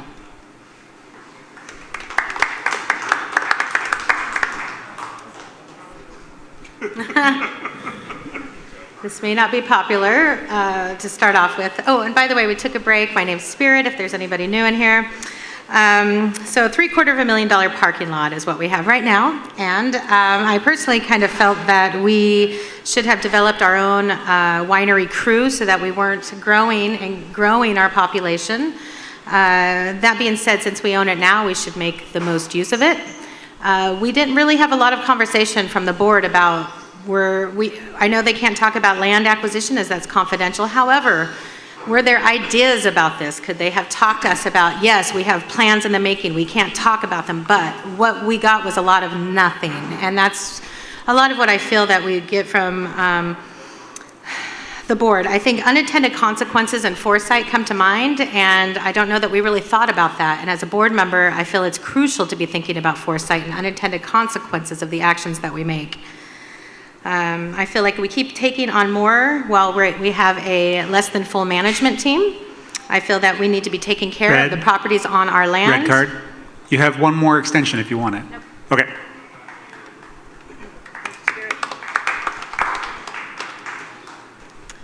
I would like to know what we can actually do on that property. I'm not clear on what the zoning is.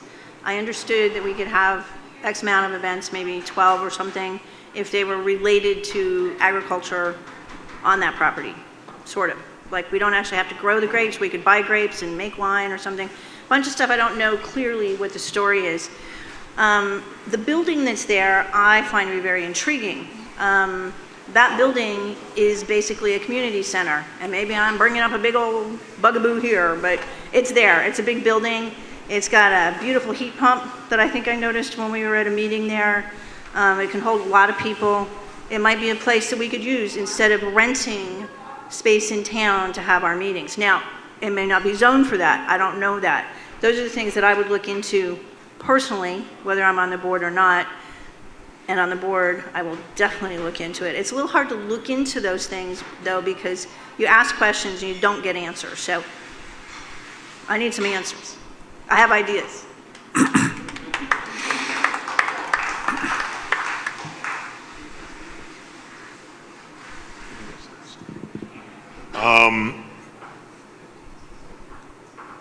I'm of the opinion that's been going on in lots of conversations for 25 or 30 years of eventually buying everything from Territorial to where Subtle Road and 126 come together. That said, I think the winery was not the best plan we've ever had because we had no plan. We just bought it and it turned into a $750,000 parking lot. And that doesn't mean that it has to stay that way. There's a lot of uses for that property. There's also potential to help the community by letting them learn how to burn a house down. So we have a lot of opportunities for the community there and our community as the Oregon Country Fair, and I don't know what we're going to do with it.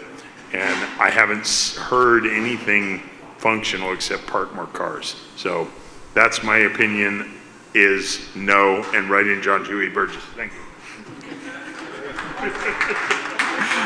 All right. Our next question comes from Michelle Sharpie. Shelley, you started the last round, is that right? Okay, so this round's going to start with Lisa. Hi, I want to thank all of you for taking the time to come, and all of you for taking the time to come. I wish that you could have all been here, because there's some of you I don't know that are running for the board. But that being said, don't talk, ask. My question is, are you in favor of some sort of a coordinators council? And should it be part of our management team? And why do you think that way?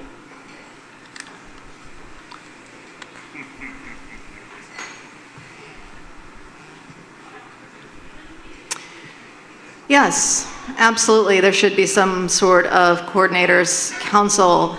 The other part of your question is it depends on how you define management team.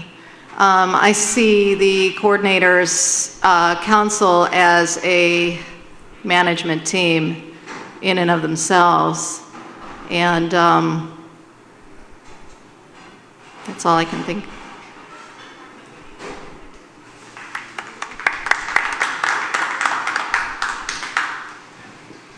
Yes, I do very strongly support a coordinators council. And like Lisa said, I do also believe that coordinators essentially are managing their crews. So even though they don't have the official stamp of manager on their job title, that's essentially what they're doing. And so I guess inadvertently there is kind of a management involvement there. But yeah, I do highly support a candidates council, or I mean a coordinators council for sure.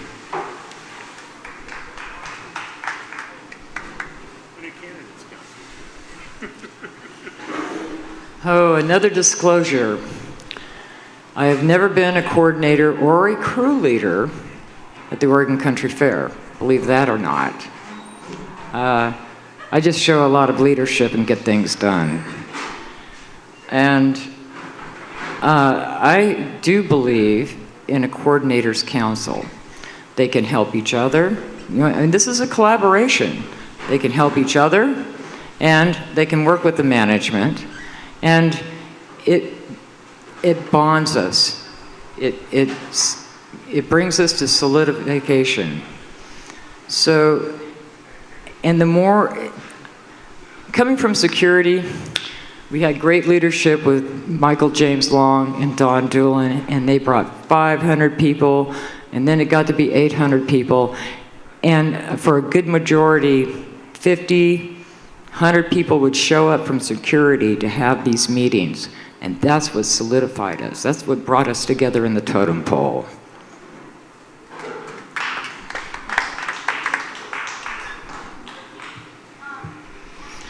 Good question. Thanks, Michelle. Considering that we are a membership-driven organization and a bottoms-up kind of thing, I think that membership of any kind, coordinators or what have you, can meet and have a council and not have to have management present or influencing it or being a part of it. Just like the board has executive sessions that the membership don't get to go to, management has meetings that membership and board don't get to go to. Like the coordinators council can meet and council and do their thing without having to be managed or checked upon or having the liaisons.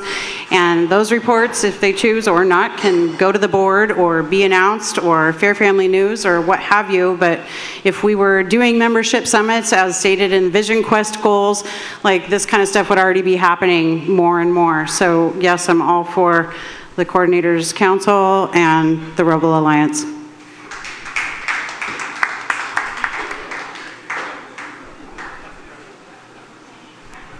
Being Chewy, AKA John Chewy Burgess, who you are all going to write in, I'm a member of the Rebel Alliance. So I think that the answer to this question is yes, absolutely, I'm in favor of Coordinators Council. I tried to press pause on this part of the NAO several times at the meeting a few days ago, and it didn't go well, and I didn't get my way. But I think that the coordinators need to be that, and they need to work with management, and management needs to work with them.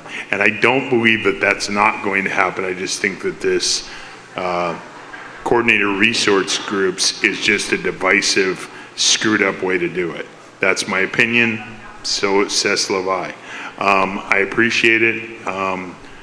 Go Rebel Alliance, death to the star.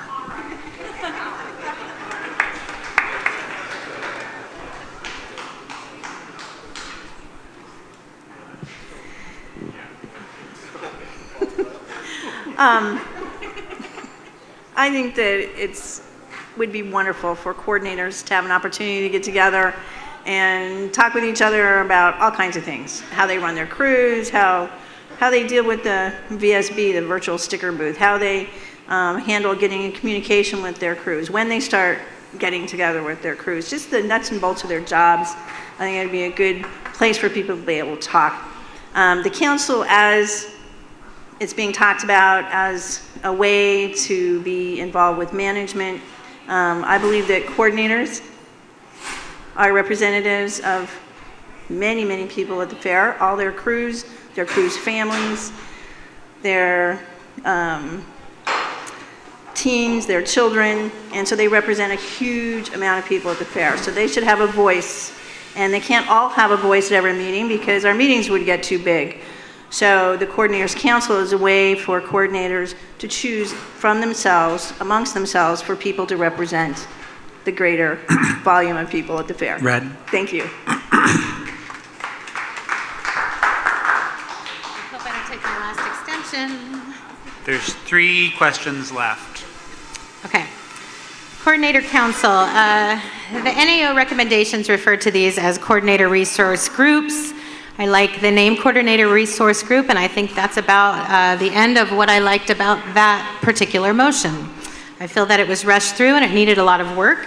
But besides that, what I'll say is that I definitely support one Coordinator Council that is represented by a wide range of coordinators over groups that can serve as liaisons with other coordinators, with other crews, even with Community Village and Energy Park, and there is a craft coordinator. So with that said, I think that a coordinator resource group can help develop best practices, mentoring for new coordinators, bring consistency within coordinators and the different crews that they have, help them develop and define their roles. I believe that they could serve as liaisons between management and other coordinators. I believe they could provide checks and balances for the crew members, so if they have issues with coordinators, they have a place to go. So I believe it serves a great purpose. And yes, Michelle? Okay. Emma, you're next. And then on deck after Emma is Tom from Recycling Crew, and then John Pincus, and that's the last name in my hat. Okay. As a member of the Board of Directors, your role is to create and vote on policy. In regards to policy creation, how would you contribute to the support of inclusion and diversity at the Oregon Country Fair? And just to be clear, by inclusion and diversity, I mean not cisgendered, heteronormative, or white. And we started the last round with Lisa. This round starts with Chewy. Can you get that repeated? Yeah, Emma, would you? I'm not sure what the question was. So it's kind of long, I know, I rewrote it a couple of times. Okay, so the first part, not a question, but some additional information. So as a member of the board of directors, your role is to create and vote on policy. In regards to policy creation, how would you contribute to the support of inclusion and diversity at the Oregon Country Fair? And some clarifying information. By inclusion and diversity, I do not mean cisgendered, heteronormative, or white.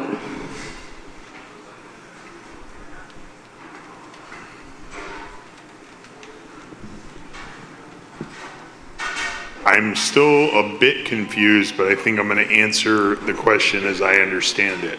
I think that the best way to promote diversity at the Oregon Country Fair is to do reach out, and that includes to all aspects. We tried this weird thing, and I think we may still do it, where we're doing Hispanic posters, and we're not still doing it. I'm looking at Crystal. It was a really interesting experiment. I think reaching out to communities that are outside of what you're identifying, and being white, it's really hard for me to speak to not being white. And I also think that there needs to be more diversity at the Oregon Country Fair. So that may answer the question. I'm really not clear on the question, but I really appreciate the fact that you brought it up. So thank you very much. And write in John Chewy Burgess. Red card.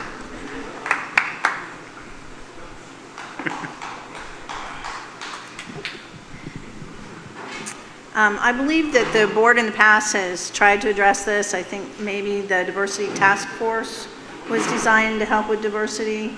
My approach to it would be to actually ask the membership for their ideas. This would be a topic that I would put out there in using all the resources that we have, because it seems like we actually have members of our fair now who might know better how to get it out to the greater population. So I would ask our membership for ideas, and then based on what they say, coming back, work on policy, or however we set it up, whether it become, I mean, we have a policy to accept and promote diversity at the fair already. We just need to find a way to implement it more. So that's what I would do.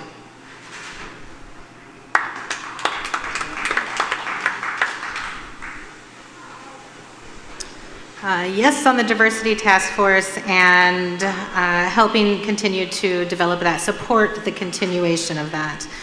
The other night, while I was out and about, I met someone who is Native, and what was so refreshing about this conversation is she spoke to me without putting me down for being heterosexual and white, and the door was wide open in ways that I could hear her, and that's so important to me. I feel that workshops during the fair on all the different issues that you raised, Emma, would be good, that we could use actual, I don't know if spoken word would be the stage, we'd have to explore that a little more, but I think that workshops during, so that we're actually educating, perhaps even trainings for our own membership, you know, opening that up so that we can actually hear from people who are going through these experiences.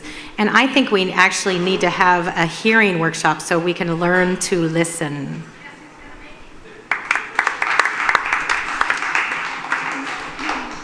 Wolfie. So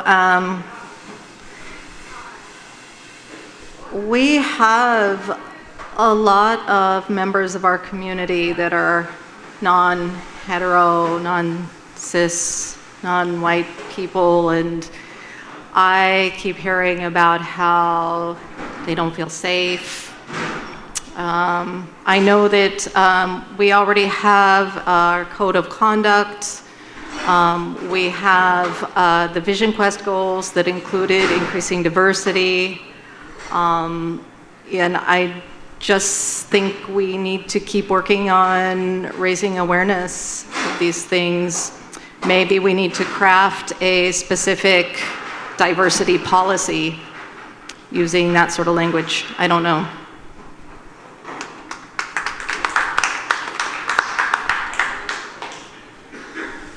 Okay, so it's going up. Okay, so the diversity task force is really important, and I think that we can do more work within that.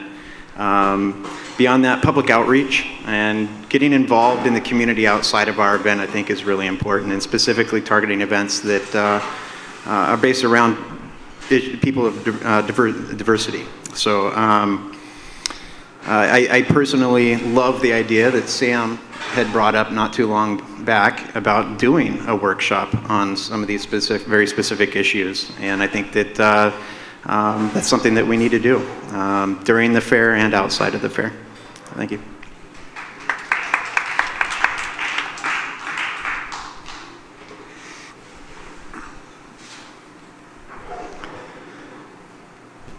Some things change and some things remain the same. Ever since I've been coming to the fair, it's always been open door. Everyone is welcome. I'm walking behind a guy and he's like, "Dude, you didn't tell me. I mean, you told me, but I didn't realize how epic this was. I couldn't believe how big this place was. I can't believe how diverse this place is. You didn't warn me, buddy." That's a real conversation that happened in front of me. "Dude, this place is epic." The word's going to get out. So it kind of reminds me of my days of student council, and we actually did have an ear day.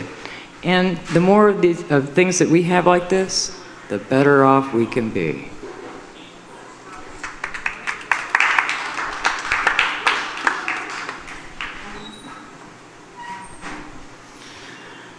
This is a good one, thanks, Emma.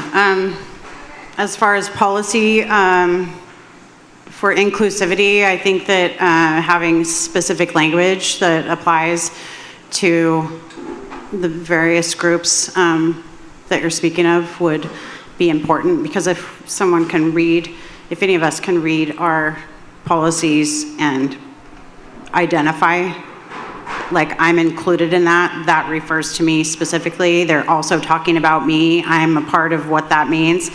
Then that's big.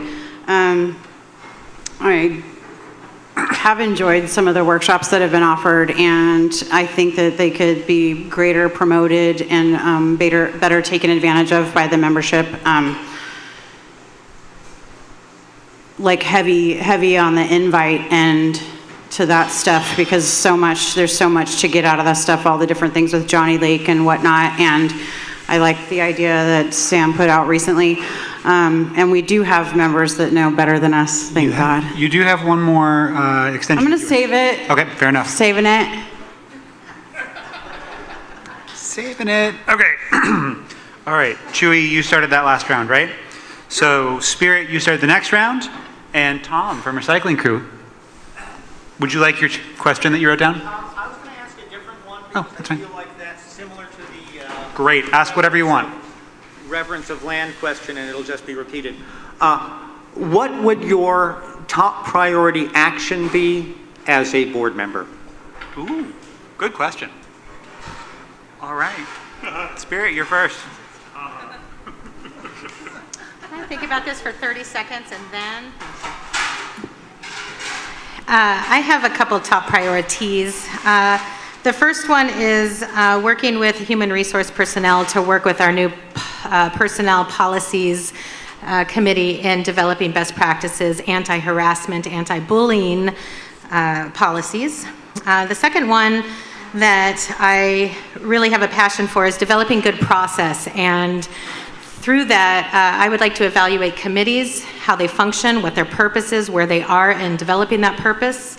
I don't like to waste volunteer time, and so if that committee is not functioning anymore, let's put those volunteers to use elsewhere. But I would love to see committees that actually are functioning with a chair, a scribe, work plan, putting minutes up on the website so they're easy to see. I tried to look up Peach Power yesterday, and the last time minutes were posted was 2012.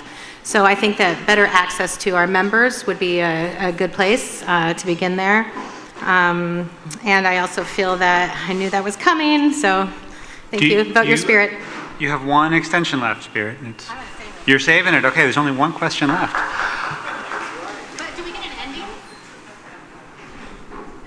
I hadn't planned on a closing statement. I gave you opening statements, and I had not planned on a closing statement. So,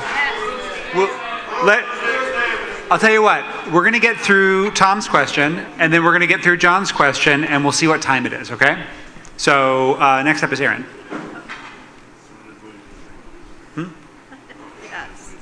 It's never as late as you Well, there's quite a few things that I think are priorities. I'm not really certain where to start, because saying what is my first priority. Well, I guess the first thing that we're going to be doing is getting ready to hire an executive director. So I don't know if that's my first priority, but it's probably what we're going to be doing. Yeah. Huge thumbs up on that. Yeah.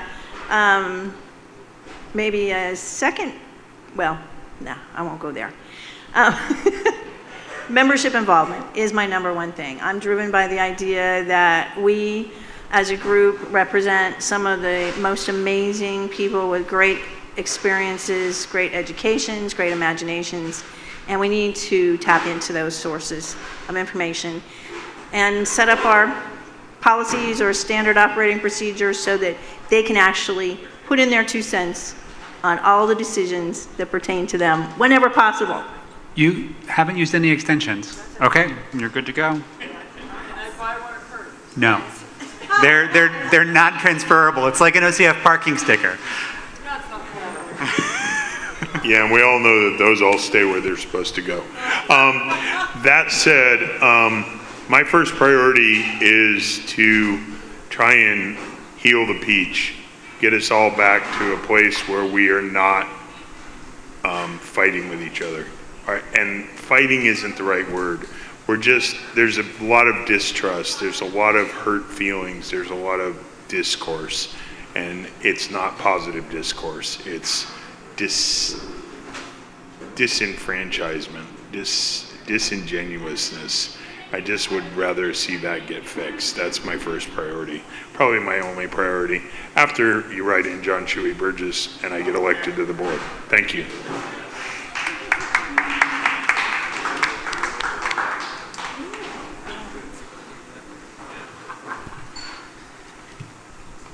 I would read that up here, I'll have you know.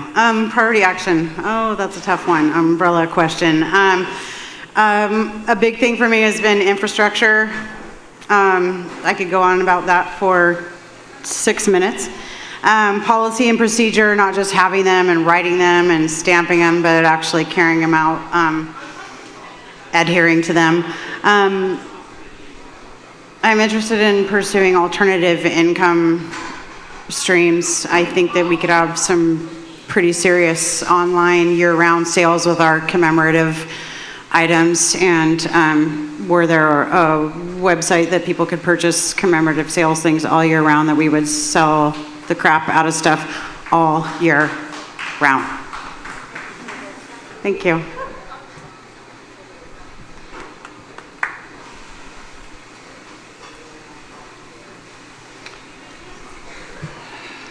Well, I am coming with an agenda this time.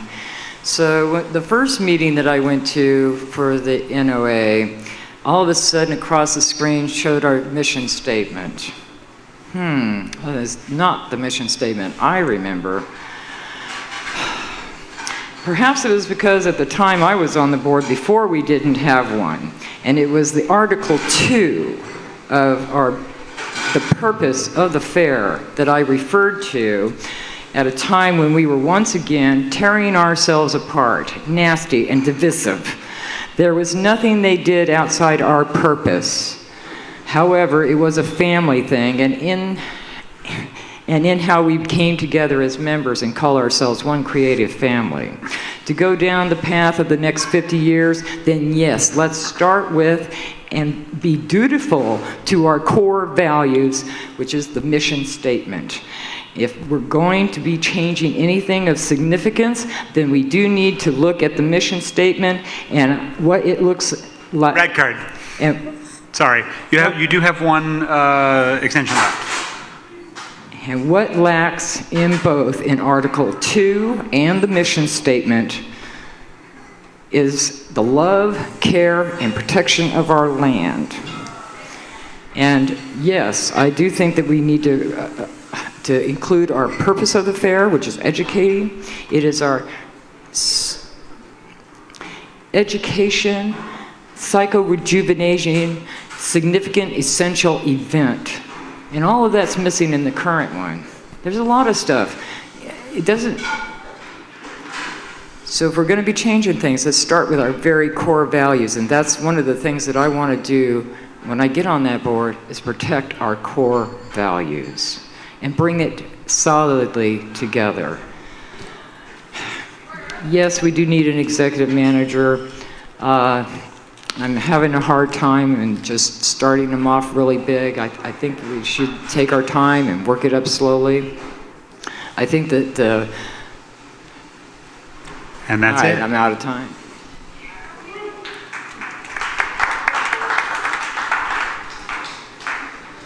Okay, my number one most important issue that I'm going to be focusing on is to make sure that no matter what is happening, we're doing what's necessary to ensure that we're going to move in a healthier direction and heal. That being said, I think that we definitely need to focus on that HR position because we're not going to get through the rest of this without it. Beyond that, I think that I would like to put some emphasis and focus on sustainability and making sure that we move further in the direction of sustainability. There's a lot more we can be doing as an organization and as an event to be more sustainable. And thank you.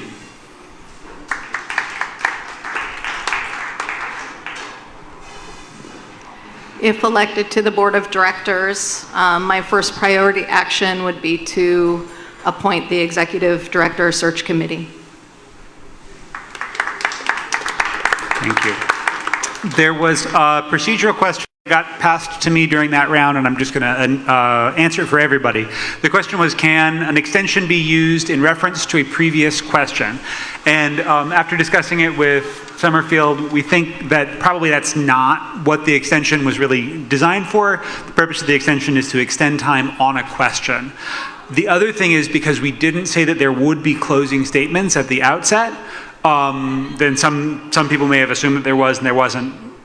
I'm not going to allow the extensions to be used during closing statements. They're only for use in response to a question. I'm saying that because there's only one question left, and so if you have one that you've been saving, this is the time to use it. Okay, John Pincus. And then we will give 1 minute closing statements to each person, but they'll be 1 minute and not extendable. Hi. Much of the previous discussion has been about idealized concepts such as collaboration and so forth. What actually changed in the last board motions was an actual structural element of our governance, which is the connection between members and actual practical impact. John, I need you to get to the question. This is the question. Ask a question, please. That is, I am asking the question. That was preamble. Please ask a question. Everyone who asked a question had a preamble. I know certain folks don't want this question. It's time for you to ask a question or step down. What would you do, or would you do anything to breach that structural gap that has just been created? Okay, and I think this is starting with Shelley.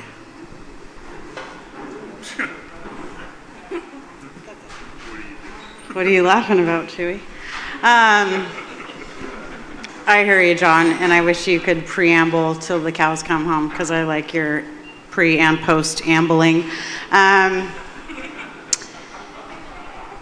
Yeah, some structural changes that seem to shift the very identity and makeup of the way our organization is run.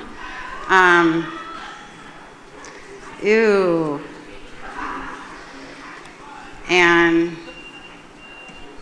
we'll see what happens. We'll see what happens. I find it oddly disturbing how things needed to get shoved on through real quick at the very last board meeting of that particular board. I'll go ahead and use my lifeline. Okay. So there's a red flag there. There's some red flags, all around. And I think that,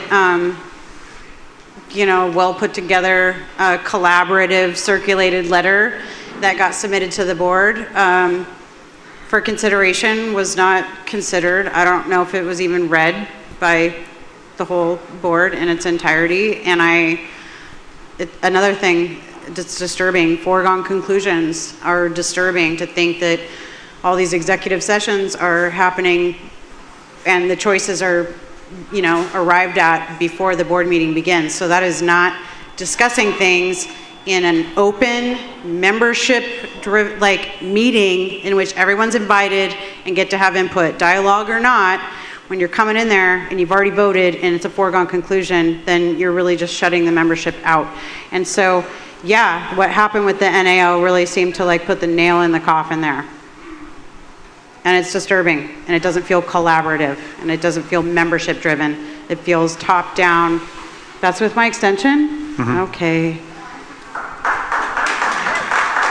Thank you. God bless America.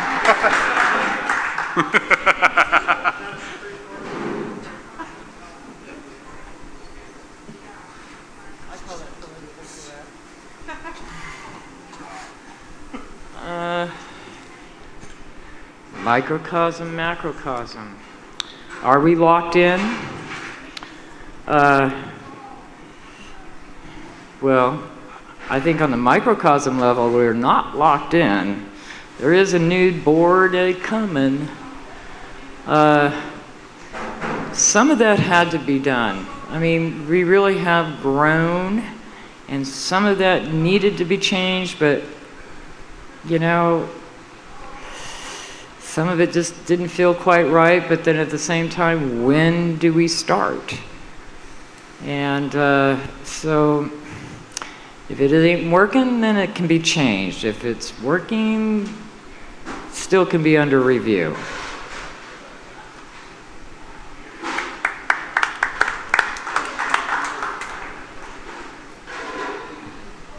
I guess I'll start off with saying that nothing is set in stone.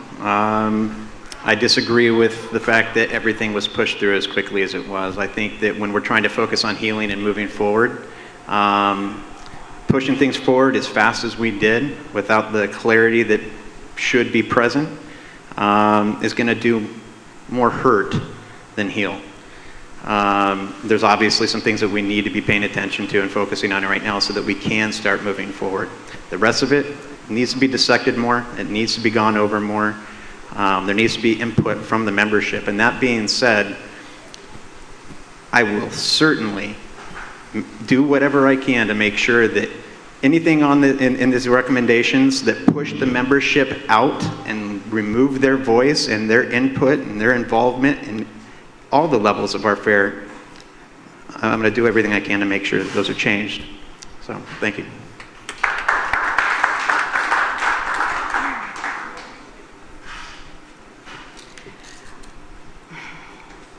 I'm not sure I understand your question, but I guess I don't see the structural changes that you refer to maybe the same way that you do. And I did make a graphic representation of how I see us functioning as an organization, and I brought a few copies with me, and somebody might have some out there. So I'd encourage you to take a look at that, and that should give you an idea of kind of how I see things.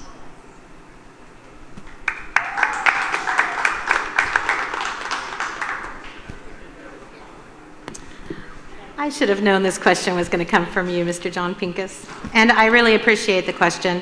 I, like many others, am a little disturbed about what happened on Monday due to the fact that I heard from a couple board members that they didn't even open up their emails that day. We were given very little time to look over motions.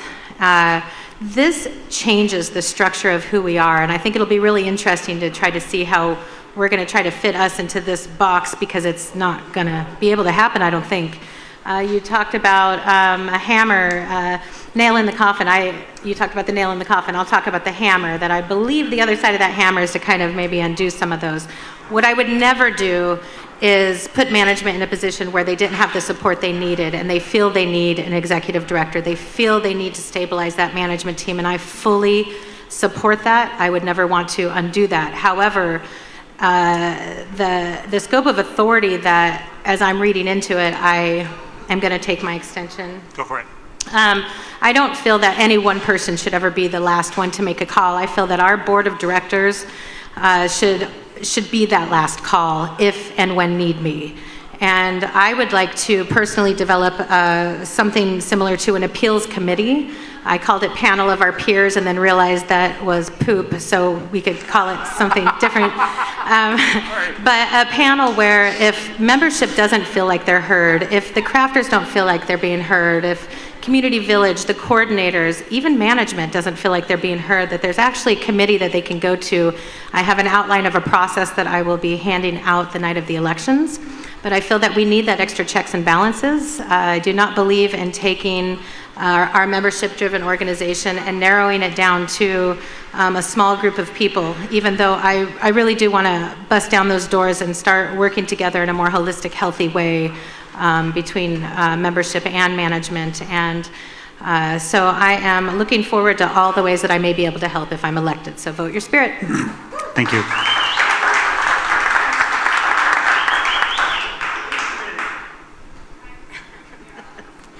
Hi. I think that the board needs to take seriously our duties of oversight. If we're going to operate where an executive director is now the final word, we need to make sure that that executive director is not only well-trained and understands our organization, that we need to make sure that they're doing their job on a daily basis. So it appears that this is the only place we can have oversight with the way the bylaws have changed. There is one thing though, we can change the bylaws again. Everything that was done can be reversed. I don't believe everything that was done should be reversed. I think some of it's good. But I think the stuff that's bad, we'll figure it out and we'll fix it. I don't believe that we're stuck. I think we can move forward, and I think we can move forward positively, but it's going to take some work.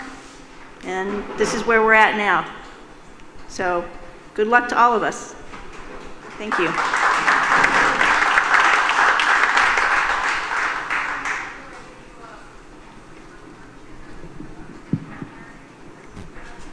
So, John, you said breach the gap, and I believe you meant bridge the gap, because breaching the gap, we don't need to breach anything more here. We need to bridge a lot of space here. That said,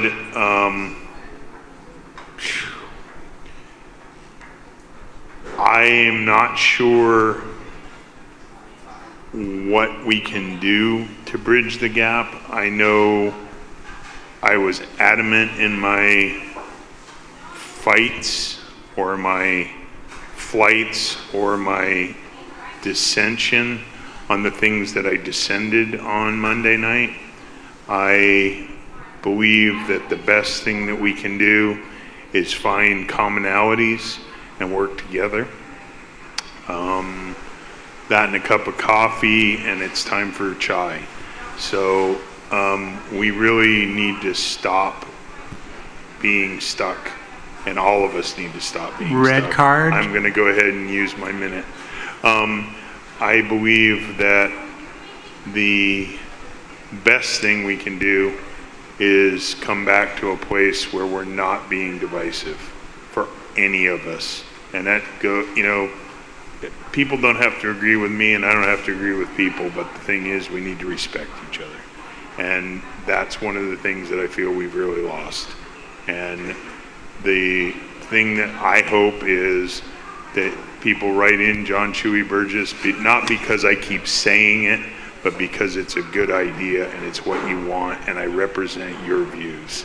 And I'm like, I can repeat that 10,000 times, and I probably will repeat it a few more before this is over. But I really hope that we can hear each other and at least agree to disagree without being nasty. That's the best answer that I have for that question, and thank you for asking it, John, because bridges are what we need to build, not breaches. Red. Thank you. Okay, so this brings us to closing statements, and rather than continue with the orders that we've been doing sort of back to forth, side to side, middle to middle, I wrote down everybody's names on a piece of paper, and there's a random order for closing statements, and that way nobody gets arbitrarily stuck with first or last. So here's the order for our closings, and there'll be 1 minute, and there's not an opportunity to extend. Auntie M, Como, Lisa, Aaron, Spirit, Shelley, Chewy. And that was, like I said, just pieces of paper pulled out of a hat. So, Auntie M, you're first up. I can't pull my elder card. I wrote this out. So, oftentimes we cloud ourselves with only highlighting the power struggles or a sense of being under pressure, like under the search for a manager. It's easy to judge performance based on what is achieved in a tangible sense, yet humans are not robots and we do not always hit the mark, nor manage what we set out to accomplish as quickly as we may desire. The board and the membership creates its own agenda. Perhaps we need to relax and stop expecting perfection. Can we appreciate what we bring to one another as a whole, including our so-called faults and other quirks, things that make us authentic beings? We created a community. We created a place and a safe space for the expression, livelihood, psycho-rejuvenation, significant essential event. My point, maybe my message is about letting us see what is not so much about results as it is about connections. How many connections will it take to change the rules, laws, and even the minds?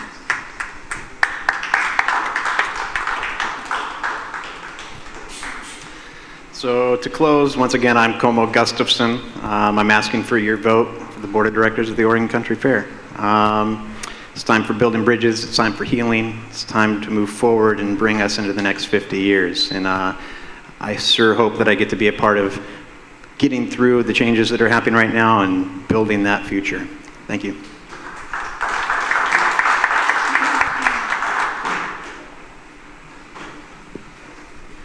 My name is Lisa Parker, and I really want to be of service to our community, and I hope you will vote for me.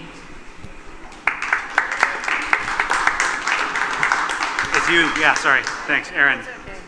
I'm a little tired. Right? Long day. Yeah.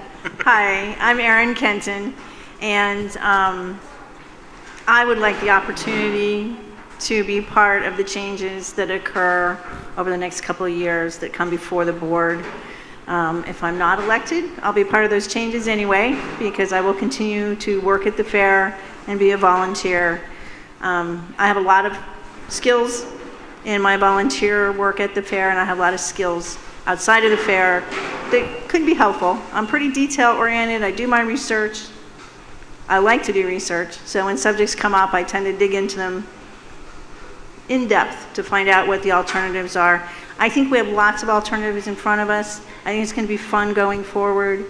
Yes, we still have big issues to deal with, but I think that we probably always have big issues to deal with. So let's try and find a good place to start and have some fun. Thank you. Spirit. Hi, all. Thanks for being here. And again, I'm Spirit Leatherwood, and I appreciate the opportunity to, that this provides to be able to serve the fair in a more fulfilled way. So as far as it goes, I, as a board member, if elected, would like to bring back transparency again. I think I scored A+ 100% on which way every board member was going to vote this year.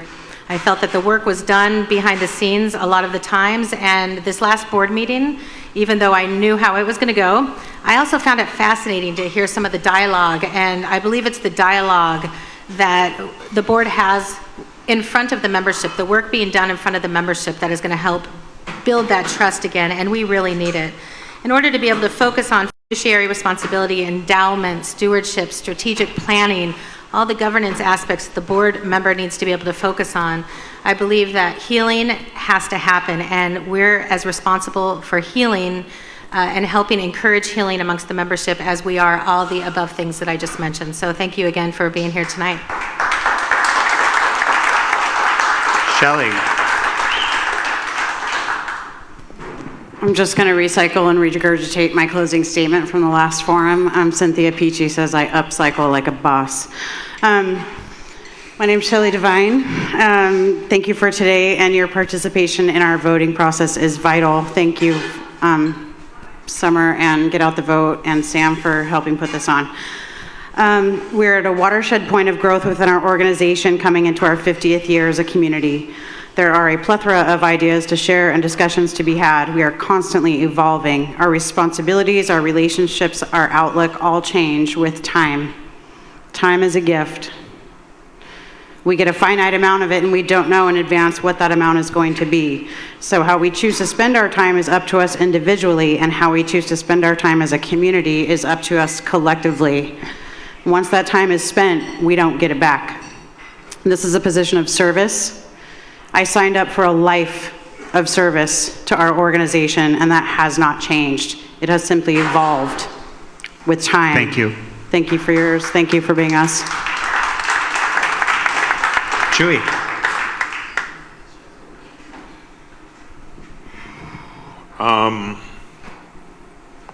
My name is John Chewy Burgess. I'm running as a write-in candidate, in case you hadn't heard. I'm asking you all here, out there, wherever you are, tell your friends. I think I have something more to give and to bridge where we've been to where we're going. And I don't plan on doing this for the rest of my life, but I do think that this is a time where I can bring something to the table. I hope that you can find it in your hearts to support me, and I know I can find it in mine to support you. So all I can ask is that you do the best you can. Anybody on the board does the best they can. I know that they do. I don't agree with some of the decisions that have been made, and some of the people on the board don't agree with the decisions I make, but you know what? I appreciate it. Thank you. Thank you for coming. Thank you. Thank you, Summer. Bye. All right. That's our town hall. I want to close by saying thank you to everyone who participated, either by asking questions or by being present. Thank you to Brett for keeping time and helping us organize. Thank you to Summerfield, who did most of the legwork putting this together and invited me to come and be this facilitator. Thank you to all of the candidates for their thoughtful answers. To World Pies for this glorious venue that they are letting us use. To Oregon Country Fair staff, even though this is not an official event, we're glad that you're here. And to Paxton for streaming and videoing, to everyone who's watching online, and to anyone I forgot. Thank you very much. Have a nice night and drive safe.